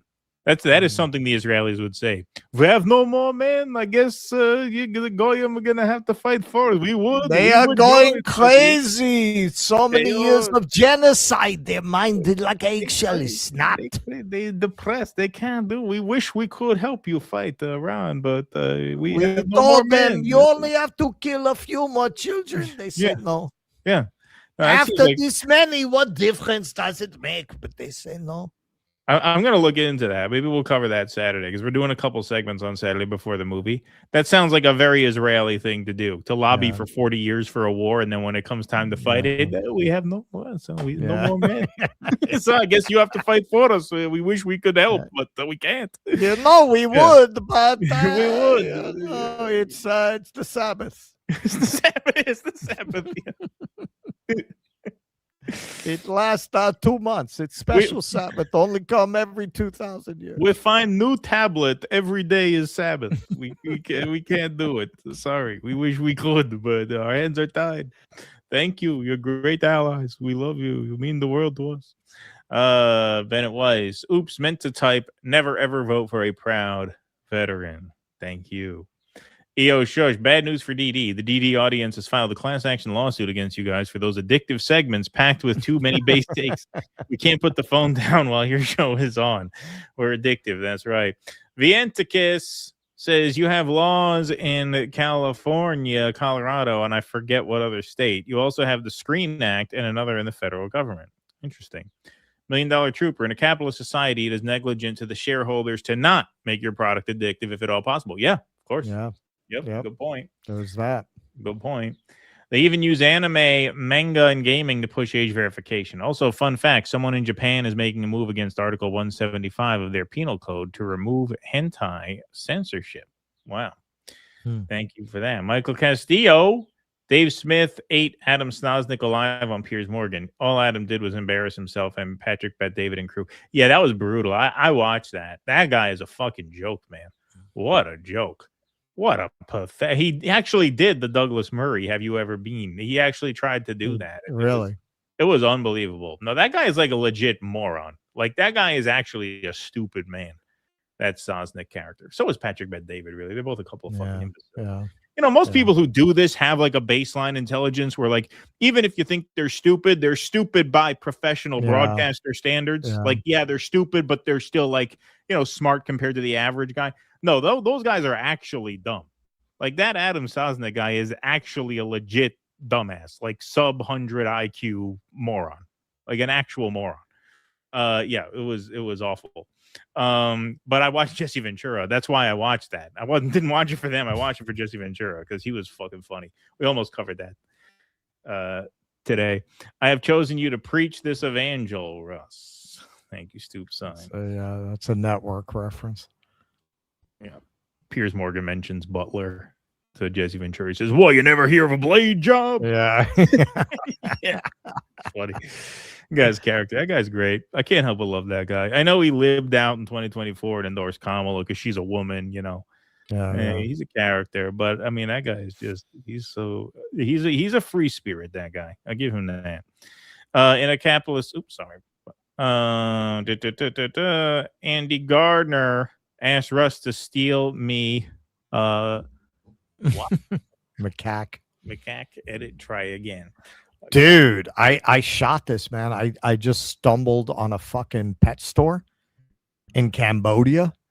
Dude, you got fucking 4 parrots, you got 2 cockatoos, you got 3 fucking monitor lizards there. It was crazy, man. It's just all out on the street. Wow. Imagine some Iranian on the beach with binoculars looking up at a descending cloud of hundreds of Zoomer draftees coming in. He zooms and sees all of them waving their hands up and down saying 6-7. Yeah, that's right. In Terabang, our screens are beautiful and theirs are weak. That's right. Race car, thanks for the $20 super sticker. Appreciate that very much. Sirloin of beef. I like that handle there. Thanks for the $20. Appreciate it.